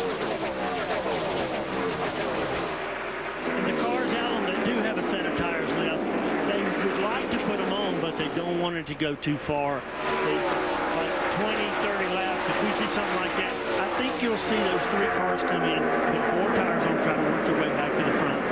Here's a race for 4th place. David Stremme in the 32, trying to get it away from Jason Leffler in the 00.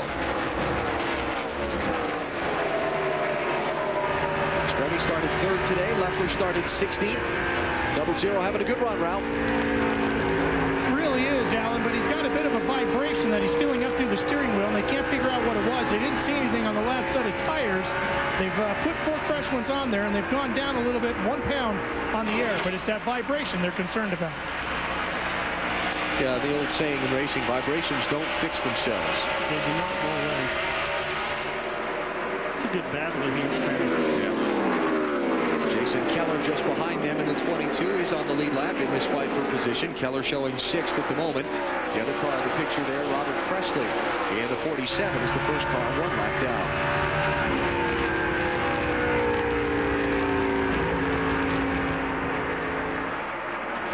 They knew this is all I got right here. I mean, they put their last set of tires on. Got a little over 100 miles to go. Now let's talk about that strategy just for a second. You've got Greg Biffle and Stacy Compton, who still will have a set of tires left. They can change on a later caution. Biffle is back in 11th. Compton is in 16th. Kyle Busch has gotten 1 of his 2 laps back. He's out in front of the leader now if he gets a caution. He's going to need some help. He's going to need a few yellows, though, to try and come back around and get back into the hunt for a good finish. Yes, he is. And as I was saying, I think the cars with tires, and I'm not sure, Reagan Smith may have he's got a set left. They would like to put them on, but they don't want to see it go 50 laps. If you get a caution here within 10 or 15, I think you'll see those guys come in unless they're way up front. Kenny Wallace, 23. Mike Bliss in in 20 for 7th place. I knew what I was trying to say. I just got ahead of myself. I knew what you meant. It's been a good show all day. These guys have raced every lap. Good solid run by Kenny in that 23. It's been a struggle of a season for them, but last week at New Hampshire started 35th, finished 7th, led 17 laps. He calls this his favorite racetrack on the circuit in the Busch Series. How about Kenny Wallace, Ralph? Well, he's having a great summer, Alan, and not all of it is behind the wheel of a race car. He's a huge St. Louis Cardinals baseball fan, and he's really gotten to know the organization very well. And they lay out the red carpet for him every time he comes into town, which is his hometown of St. Louis, Missouri. So he's been going out there. He got to throw out the first pitch earlier this season. He's gotten to play golf with Albert Pujols, and in a couple of weeks, he gets to take batting practice. I want tape of that. I want a tape of the pitch. The throw-out pitch. I cannot imagine Herman throwing a pitch. Think he bounced it short of the plate? Probably. Okay. You'll hear about that, too. So Kenny has moved smartly around Mike Bliss and taken that 7th spot. Now Mike slides back back to 8th with Tim Feedemore closing on him. And up front, Bobby Hamilton Jr. and David Green tracking leader Martin Truex Jr. And you know what Hamilton said? Leave the car alone. I'm pretty happy with it. Obviously, he is. Bobby Hamilton Jr. has not won a NASCAR Busch Series race this season. Now, that's not to say he hasn't come close. In fact, he's come as close as the final corner of a race and not won in 2004.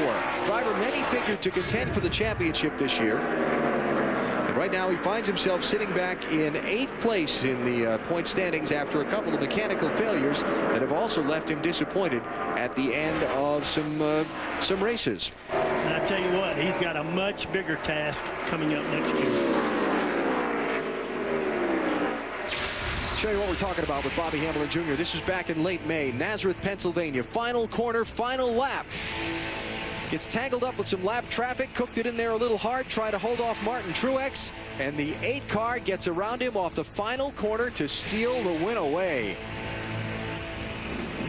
Then at Kentucky Motor Speedway, June 19th, Hamilton Jr. dominated the night, but in the closing laps, cooked the motor. Pushed him behind the wall. Chicago had a dominant car in practice, started on pole, only made it 1 lap before the engine failed. Every team, Alan, in Chicago had written a check to Bobby Hamilton Jr. Nobody could run with him 1 lap. Hamilton Jr. trying to salvage what's left of his season. Got a good start on it last Saturday at New Hampshire. Started the race with a good qualifying spot, but started falling back. Called in, reported engine problems. They got a caution. Were able to pick up the hood, and they found a spark plug wire had come off. They put the plug wire back on. He went to the back of the pack and came charging up through the field and wound up with a great finish at New Hampshire last Saturday. Got himself up into the top 10, and now again, as I said, sits 8th in the championship standings with 14 races to go. I want him so badly to pull off a win for Ed and Sam Ramsey as they really nurtured this kid's career. Hamilton Jr. stalking Martin Truex Jr., who is the race leader of the Goulds Pumps ITT Industries 250, presented by Dodge at Pikes Peak International Raceway. You're watching NASCAR on TNT.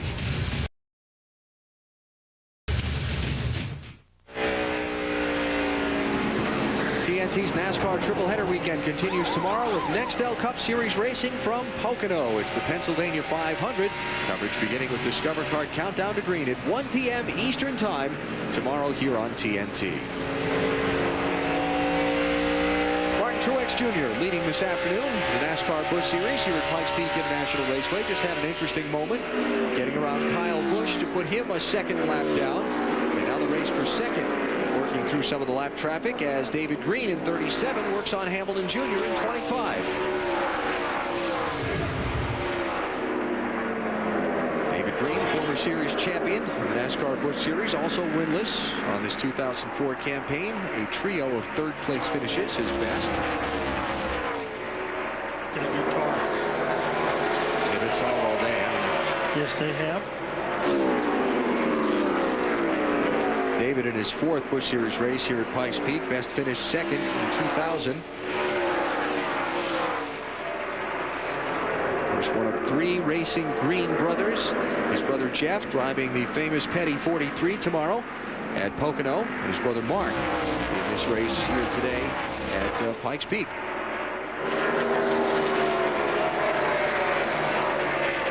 While these guys get tangled up, get through some of the traffic and racing with each other, it allowed Martin Truex to put a little bit of a gap on him. He's now a 2nd and a quarter out in front. And I mentioned in putting Kyle Busch, Truex putting Kyle Busch's 2nd lap down. That's Kyle down in 21st position. And so championship standings as they entered the day, it was 94 points, 1st to 2nd. As they run now on the track, it's 170 plus. And it could double. That's good math. Yeah. I'm not known for my math, according to Wally. You ever seen Wally's math? No, he leaves that for me and then just blames me when I get it wrong. Race for 2nd has settled down for a bit. David Green off the bumper of Bobby Hamilton Jr. Jason Leffler trying to close in and join them. Tim Finoa, second great run. Back-to-back, he finished second at New Hampshire a week ago, Ralph. He's into the top 10 here today. Yeah, he's running in 9th right now. The car is just a little too tight. There's a lot of reasons why this team is pretty excited right now, Alan. I talked to half of the ownership of that team, Armando Fitz, earlier today, who told me they have just completed the purchase of the Chip Ganassi and Felix Sabatis racing shops back in Mooresville, North Carolina, and that they're planning on moving in there in the next couple of weeks. And they fully expect in 2005 to have anywhere from 3 to 4 cars running the entire season of the Fitz Bradshaw Racing banner. Mark Garrow? Well, right now, Ralph Ron Hornaday Jr. doing the best he can to hold off Greg Biffle. That's a great side-by-side battle going down into turn number 1. When Hornaday started the race, the car was plowing so bad, as the saying goes, he couldn't turn it in a 40-acre field. The last 2 pit stops, they have made 2 major changes, and they have mimicked each other. Both pit stops, 4 tires, 2 rounds, a wedge out, a rubber in the right rear. Now, every time they gave up some track position to make that big adjustment, but it also has meant he's moved up 3 or 4 spots in the running order each time as well. That car's pretty good right now, but they certainly like to get another chance to make an adjustment. Probably won't get it. Alan? Hornaday running in 11th spot right now. So we got a couple of questions here that are hanging over us as we work into the final 75 laps of this race. Number 1, do these guys that are leading now have enough fuel to make it to the finish? They stop with around 100 laps to go. If they don't get another caution flag, some will and some won't. Second thing is, if we do get a caution flag, because of the rules NASCAR uses to limit the number of tires Busch Series teams can change under the yellow flag, a couple guys still have a set left. Most of these front runners you're looking at on the screen now do not. So don't go away. Some drama left as we play out the final miles here at Pikes Peak International Raceway. 75 to go. You're watching NASCAR on TNT.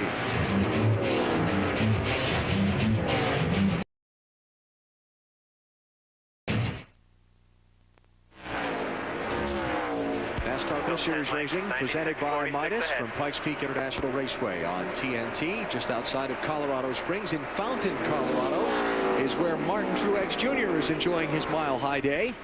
5,365 feet above sea level. I just told him to conserve fuel, but you know what? I don't think he's going to be the leader very long now from what we're seeing up here.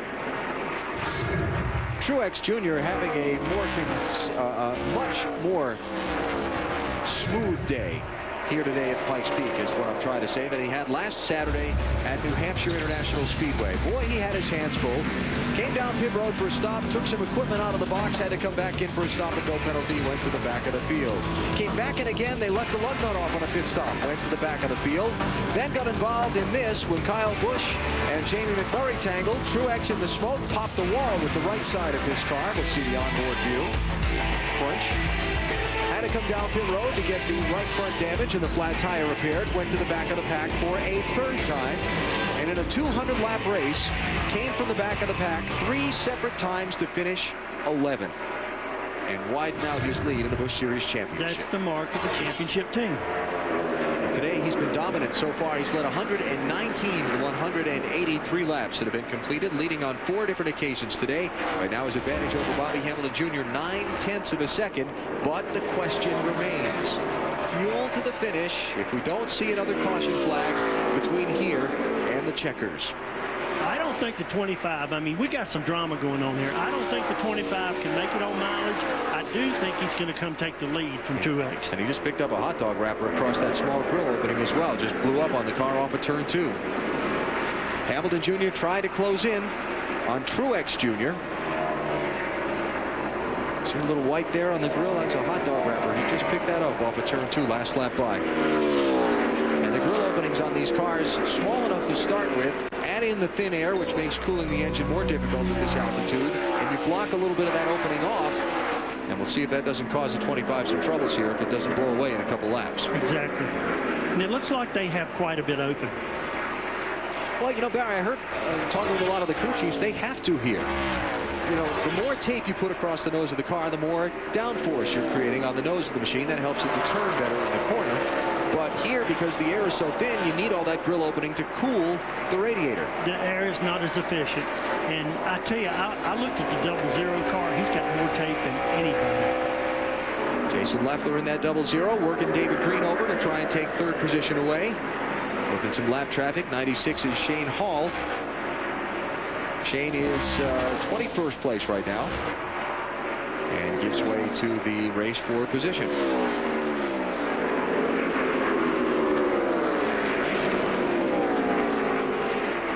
And the outside of the Tina Gordon car to put her a lap behind him as well. Tina in the 39 is being shown back in 26th place. Yeah, Ashton Lewis just made a pivotal move to get by Clint Borey. That puts him the first car run down. Keeping an eye on the old lucky dog, are you? Yep. So David Green able to hold off Jason Leffler for the spot for now. This going on 3.5 seconds behind leader Martin Truex Jr. There's Truex Jr.'s gap on Bobby Hamilton Jr. as they run the backstretch at Pikes Peak International Raceway. 62 laps to go. Fuel to the finish. We'll see how it plays out.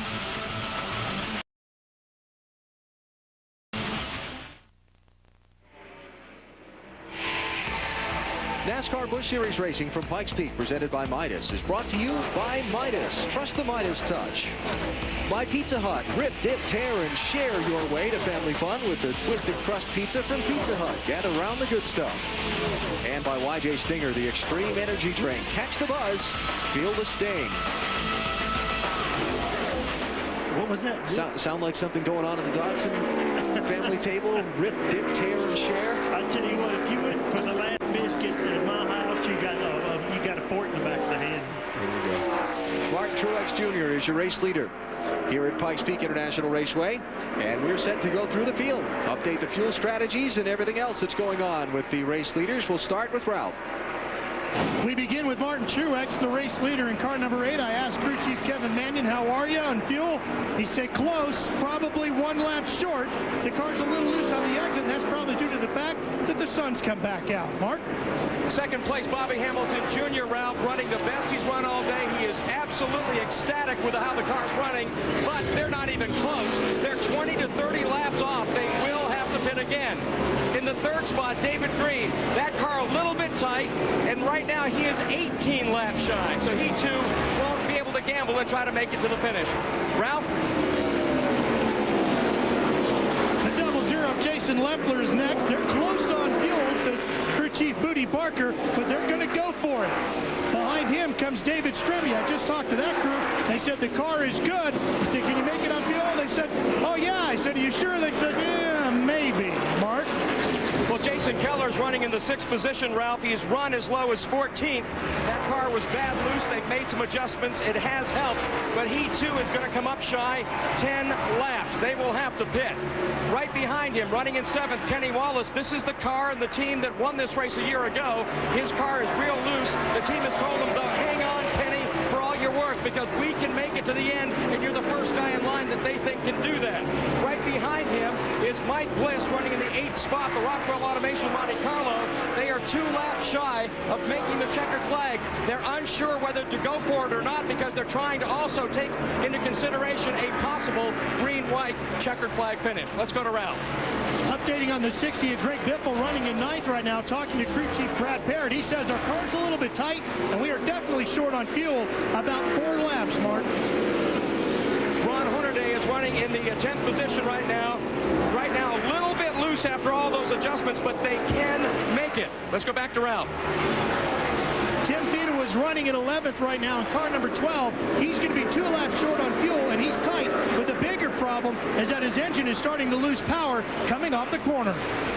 Now let's take a look at the 12th place, Casey Atwood, the Navy Chevrolet. Right now, that car's had a problem all day with grip on the front. It's been sliding the nose of the race car. The good news is, though, they topped off on lap 146. They can go the whole way. Right behind him, a pretty good day for Paul Menard, second time out in that DEI Busch car. The car's a little bit tight. They pitted on lap 143, and they believe they can make it. Let's go back to Ralph. Well, right behind Menard comes Stacy Compton in car 59, running in 14th place. They have got to have cautions if they're going to see the checkered flag under penalty. In the 15th position, the last car on the lead lap, Tony Raines, the Outdoor Channel Chevrolet. Right now, that car is a little bit loose. It's been that way all day, but they can make it, so they feel like if they can ride it out, some of these other guys have to pit, they might be able to steal a top 5. Alan? So we heard a whole wide variety of fuel issues there, from the leader thinking they're 1 lap shy as he was about to put a lap on Tony Raines, the 15th place car, to a couple of guys who said they were okay to make it to the finish, to some people who said they were as many as 30 laps short. We have 50 laps to go here at Pikes Peak International Raceway. Martin Truex Jr. is in command. He took the lead at lap 94. He's been out in front ever since.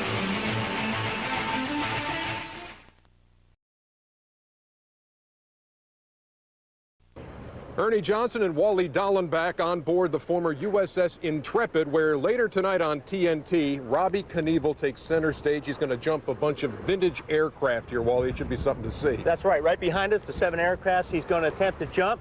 Behind that, New York City. We're standing on the landing ramp, and what's unique about this is, if you look back, you can't see the takeoff ramp. He can't see the landing ramp when he takes off. It's going to be spectacular. But Captain Robbie Knievel grabs the spotlight later tonight, 8 o'clock Eastern on TNT. Right now, back to Pikes Peak. All right, EJ, Wally, look forward to seeing that later on tonight. I'm telling you, either he or the bike are ending up in the river, one of the two. I would not take that bet. 8 p.m. Eastern time tonight here on TNT. Robbie Knievel jumping on the former USS Intrepid, followed, of course, by the TNT original movie, Evel Knievel. Later on tonight here on TNT. The Daredevil here today has been Martin Truex Jr. Well, Daredevil's not the right word. How about Dominator? How about Wrangler Tough? He has been the man so far today, out in front for 143 laps. Here's a race for 8th position and 7th position. Mike Bliss in the 20 is in 8th. Kenny Wallace in the 23 is in 7th. They've had it going on here for about 3 laps. Remember that Chris Rice, the report that we got on through the field is that Chris Rice, Kenny Wallace's crew chief, thinks they're good to go to the finish on fuel, so they're trying to hang on and hope this thing runs green until the end. So Mike Bliss up around Kenny Wallace and picks up the 7th spot. 2nd place, Bobby Hamilton Jr. What was that report I heard?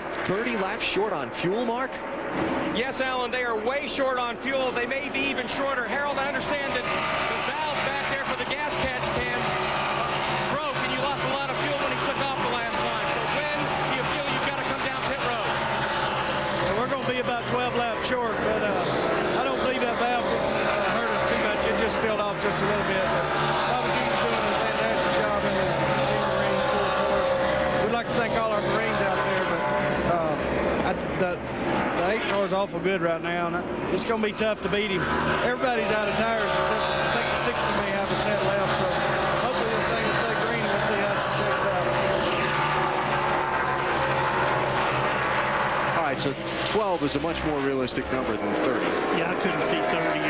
And what you're hearing right now, these drivers know they don't have any tires left. But they're saying, I sure would like to have tires. I sure would like to have tires. You just don't have them. And that hot dog wrapper still over the nose of Hamilton Jr.'s car, but not showing any ill effects. Kenny Wallace slipping backwards a little bit. That's Ron Hornaday in the 2 around him. And that'll be for the 8th position. Caution. Got one smoking on the front stretch. No caution yet. Some teams hoping to see one. Tim Fedewa. Too bad. Going to come up short of a good finish. Yellow flag is out. And this, as they say, changes everything. Dash to the finish, and a few guys have tires. Yellow flag number 4. They're probably doing a little jig in the pit of Stacy Compton and Greg Biffle right now, because those would be 2 teams on the lead lap that have a set of tires left that they can change under yellow flag conditions. Tim Fedewa heading toward the garage. He's one of the cars up among the leaders, and he will fall out of this race just 37 laps shy of the checkered flag. Okay, so now what do you do if you're the 8 team?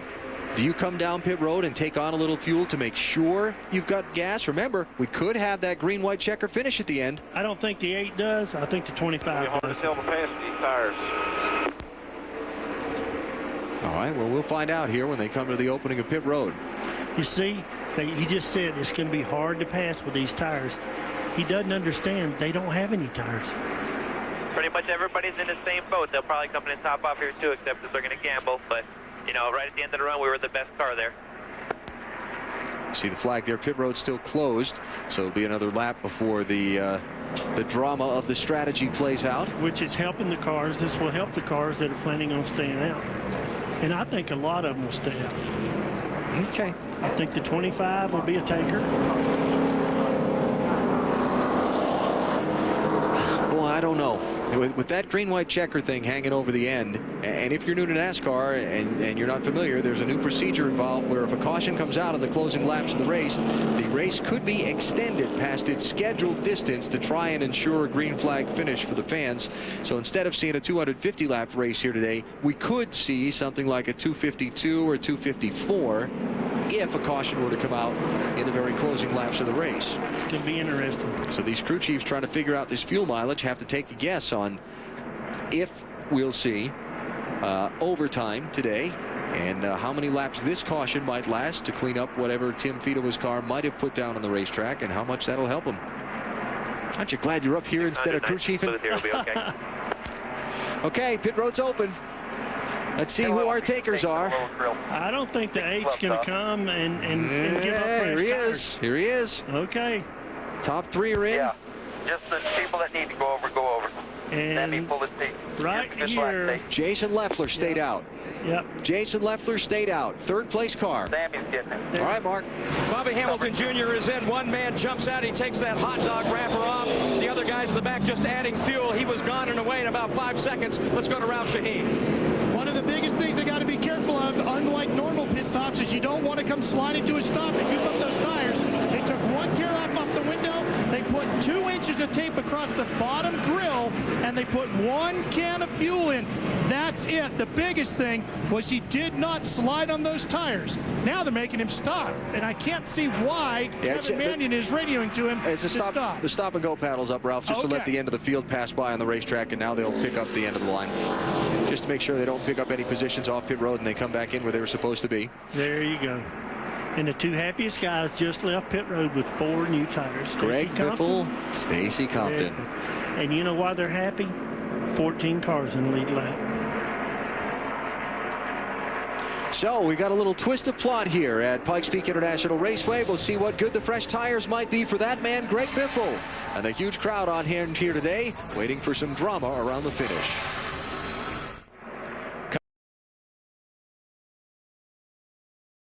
Coming to the restart at Pikes Peak International Raceway, 6 drivers did not pit on this caution. Jason Leffler, the new leader, followed by David Stremme, Mike Bliss, Ron Hornaday, Kenny Wallace, and Casey Atwood. They have the top 6 spots. Martin Truex is behind them in 7th. Greg Biffle, who took on 4 fresh tires, restarts back in 11th place with 33 laps to go.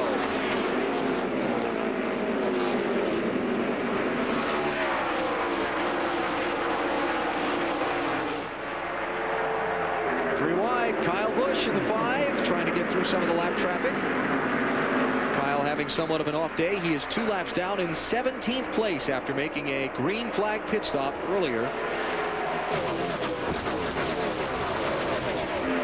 Biffle's tires are already paying off. Biffle up 2 spots on that first lap.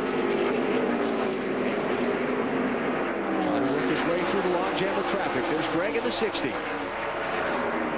He's by Bobby Hamilton Jr. He's working on David Green in the 37. That's going to put him up to 8th place in 2 laps after the restart if he can finish the pass.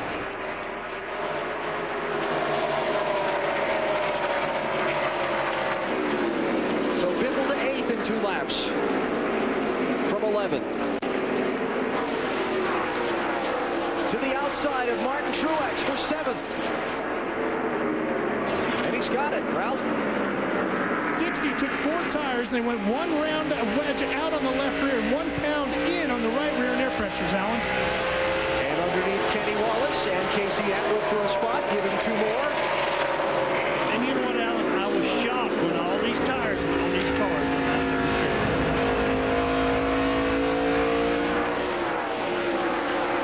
What's that, 11th to 5th in 3 laps now? Exactly.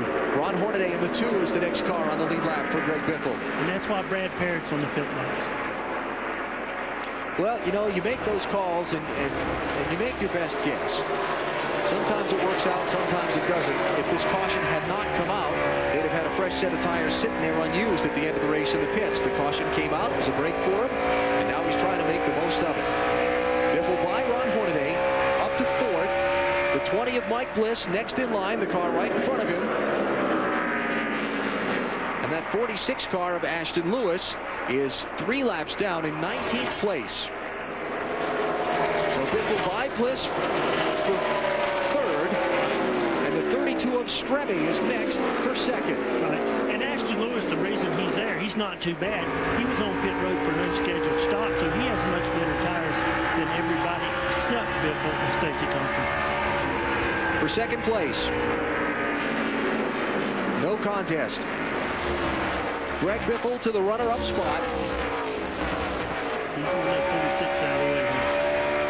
And we check the gap from himself up to leader Jason Leffler. It is a 2nd and a 3rd. 1.37 seconds from Biffle up to Leffler. You see Leffler in the 00, and there goes Biffle. Ralph, 00 is sit and duck. What's a screw thing? Well, let's find out. We'll talk to crew chief Moody Barker. Moody, how good are you guys? Too strong, or are you sitting duck right now? We just got to make sure we don't run out of gas. That's it. How close are you? Well, there you have it, Alan.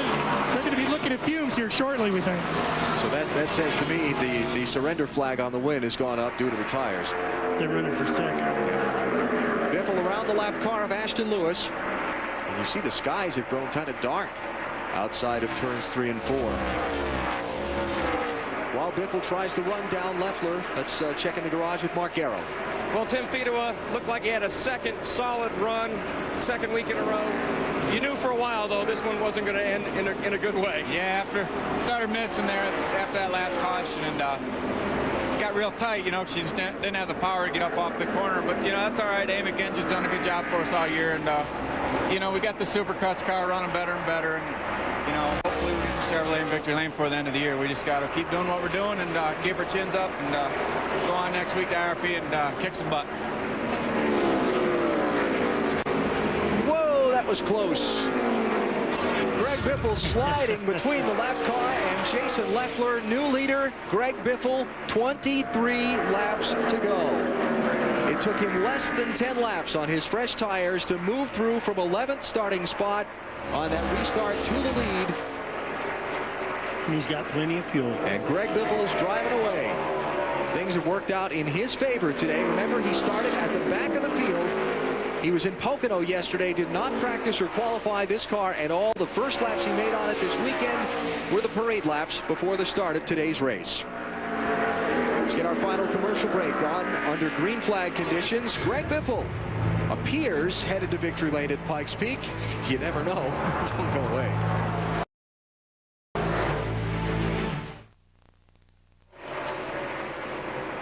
NASCAR Busch Series Racing from Pikes Peak International Raceway. The Goulds Pumps ITT Industries 250 presented by Dodge. Final laps here today, 18 to go. Greg Biffle with a charge. He did not take on tires earlier in this race when the other leaders stopped at lap number 80. Thought it was going to bite him, then a late caution. Biffle came in. Nobody else had any fresh tires they could put on. And Biffle motored from 11th to the lead in just 10 laps. And he's pulled away by 3.5 seconds over 2nd place. And the other set of fresh tires, 3rd place. Stacy Compton.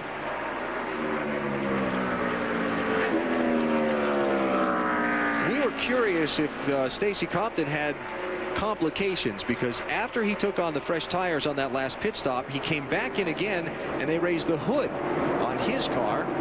Obviously, whatever the issue that they were concerned about was, they've gotten it fixed because he's been able to come back through up to that number 3 spot. Ralph, what was up with the 59 there? You know, Alan, it's a really complicated question because the car was bad enough that they had to come back and look again, and the original report out of the crew was possibly a broken valve. But now he's just flying around this racetrack, one of the fastest cars on the track, running way too good to be having a broken valve.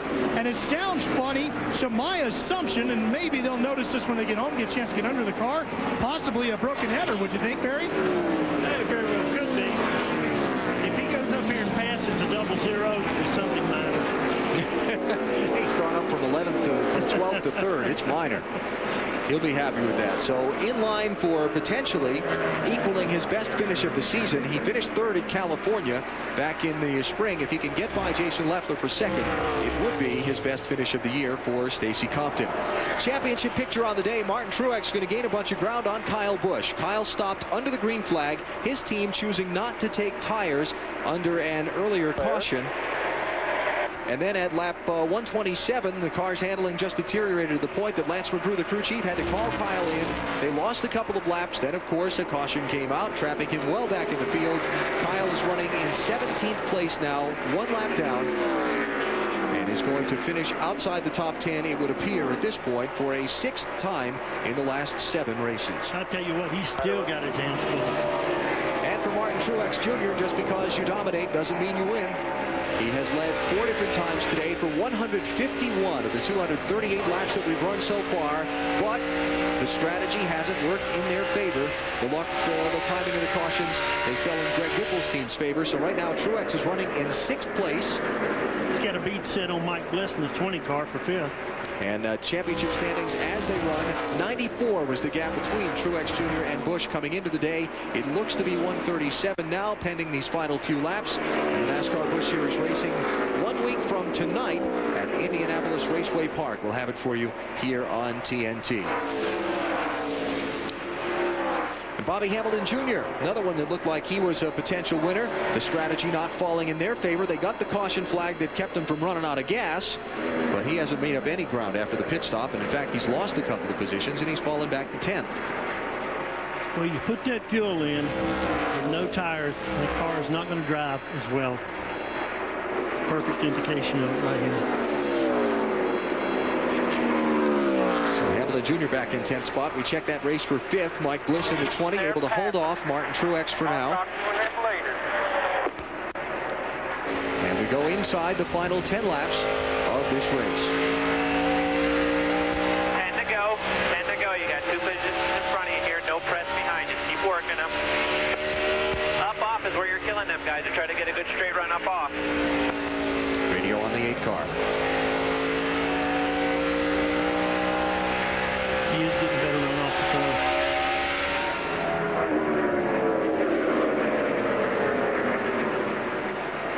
See if he can. Whoop, he tried to turn it down underneath him there. He didn't cooperate very nicely. Yeah, and we got 2 guys that aren't worried about a green light checker either. Biffle and Fuel's Stacy. Except for a couple of guys, Fuel's out of the picture here. All right, let's check for 2nd place. Here comes Stacy Compton on Jason Leffler. Remember, Compton on the fresher tires, just like Greg Biffle. And Leffler, as we heard his crew chief Booty Barker say, just trying to make sure they don't run out of fuel and get a good finish out of this thing. Leffler 4th in the championship standings entering today's race. If Compton can pass the 00, he will score his best finish of this 2004 season. That'd be good. They've had some terrible luck. Oh, got a spinner. Kyle Busch going around in turn 4, and the caution flag is out. When it rains, it pours. What just happened? He was just in front of leader Greg Biffle and went for a flying 360. And the yellow flag waves in this thing for a 5th time today, and it comes out with only 7 laps to go. And the way Kyle is driving up and waving a finger, I'd say he thinks the leader had something to do with that. I'm not going there. Looks like some damage on the right front of Biffle. Well, let's see what happened.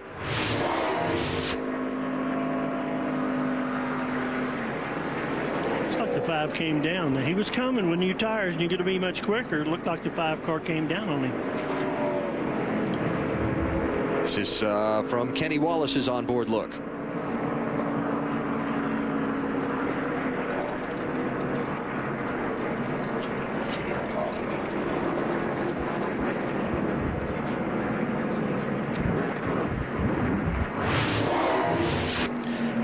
Kyle having to stop now and get back in line where he was when the caution came out.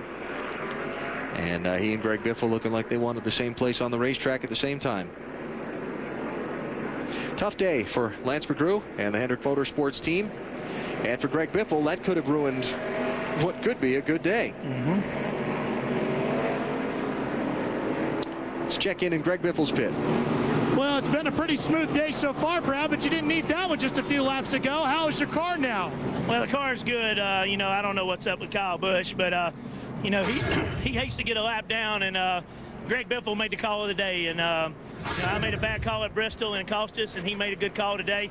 But, you know, you got to have luck going your way, and we've had enough bad luck over the last 2 weeks with the radiator hose clamp breaking and flat-spotted tire last week, and this week it's all panning out. We just got to get this green-white checkered or whatever goes happening and get this thing to victory lane. But you're sure there's no problems with the car, no body parts rubbing on tires or nothing? I don't know. You tell me. Get that camera on the right front so I can see something. But I'm not going to pit anyway. All right, they're going for it, Alan. Well, there you go, Brad. Take a good look. There would be the right front corner of your car. I wouldn't pit if the whole front end was missing. Absolutely not. 1 to go. Signal here, and you can see is some damage there. Will that create enough of a handling issue that dash of fuel? That the 59 car, Stacy Compton, has a shot at him.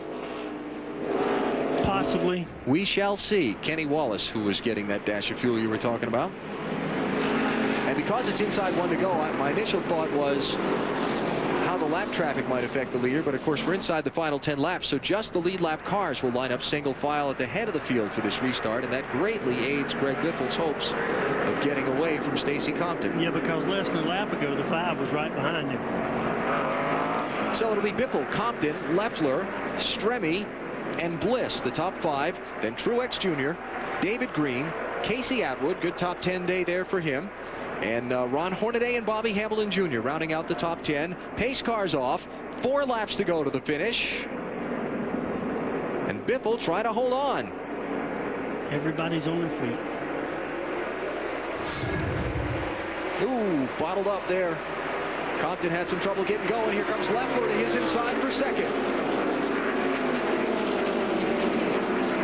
Truex underneath Stremme for a spot.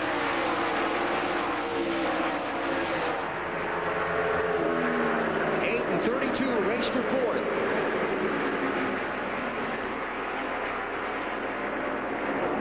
Truex around Mike Bliss on the restart. Now working on David Stremme for another spot. Up front, Greg Biffle, no problems. He's motored away, 3 to go. Still looking. Clear all around. Clear all around. Swift looking inside. Still all clear.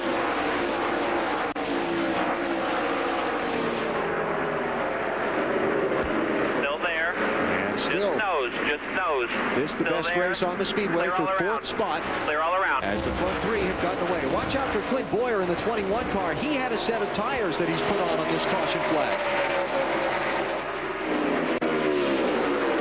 He's bulldozing his way up through the field.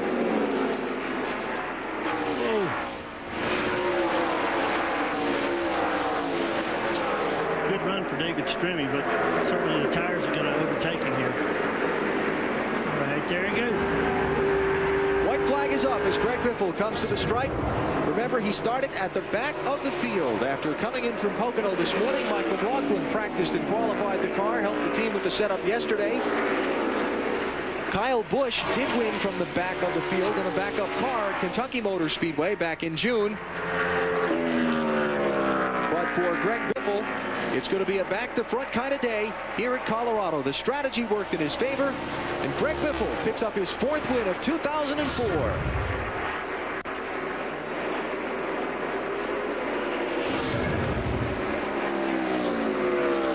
Second to 1st. They hooked the big one today. If you're going to fly 3,742 miles or whatever it was, why not have a good day? Greg Biffle, our mobile command performance subject today after that dominating run from 42nd up to 1st, dominating in that last section of the race when his team had the extra set of tires left that they put on the car, and he went from 11th to the lead in 10 laps, from 32 to go to 23 to go. And Biffle on his way to victory lane for the 15th time in his NASCAR Busch Series career. We'll talk to Greg and some of the other top finishers when TNT returns to Pikes Peak.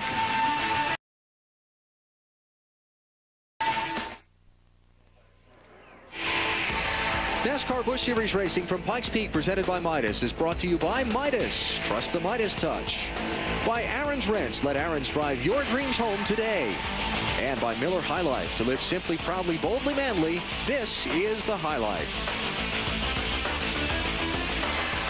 Victory Lane set up on the front straightaway here at Pikes Peak International Raceway. Here's our Reese's Victory Lane interview with Ralph Shaheen.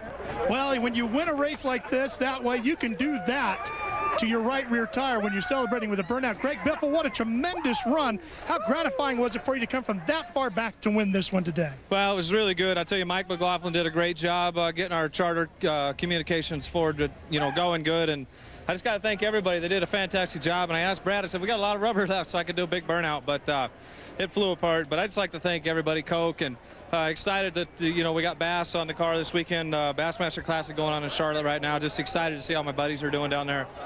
Gerald and Kevin and all the guys. So just can't wait to see how they're doing. And I'm just excited to be in the victory lane with the Bass car. What happened with you and Kyle Busch with just a few laps to go? I can't even believe it. I think he tried to wreck me on purpose down there, it looked like. So had to watch the tape again. I was right on the white line, and he just chopped it right in the middle of the corner and drove across my right front. I'm sure he was trying to flatten the right front tire so I couldn't win. But, he might have been trying to drive under a car, but I'll have to look at the replay to find that out.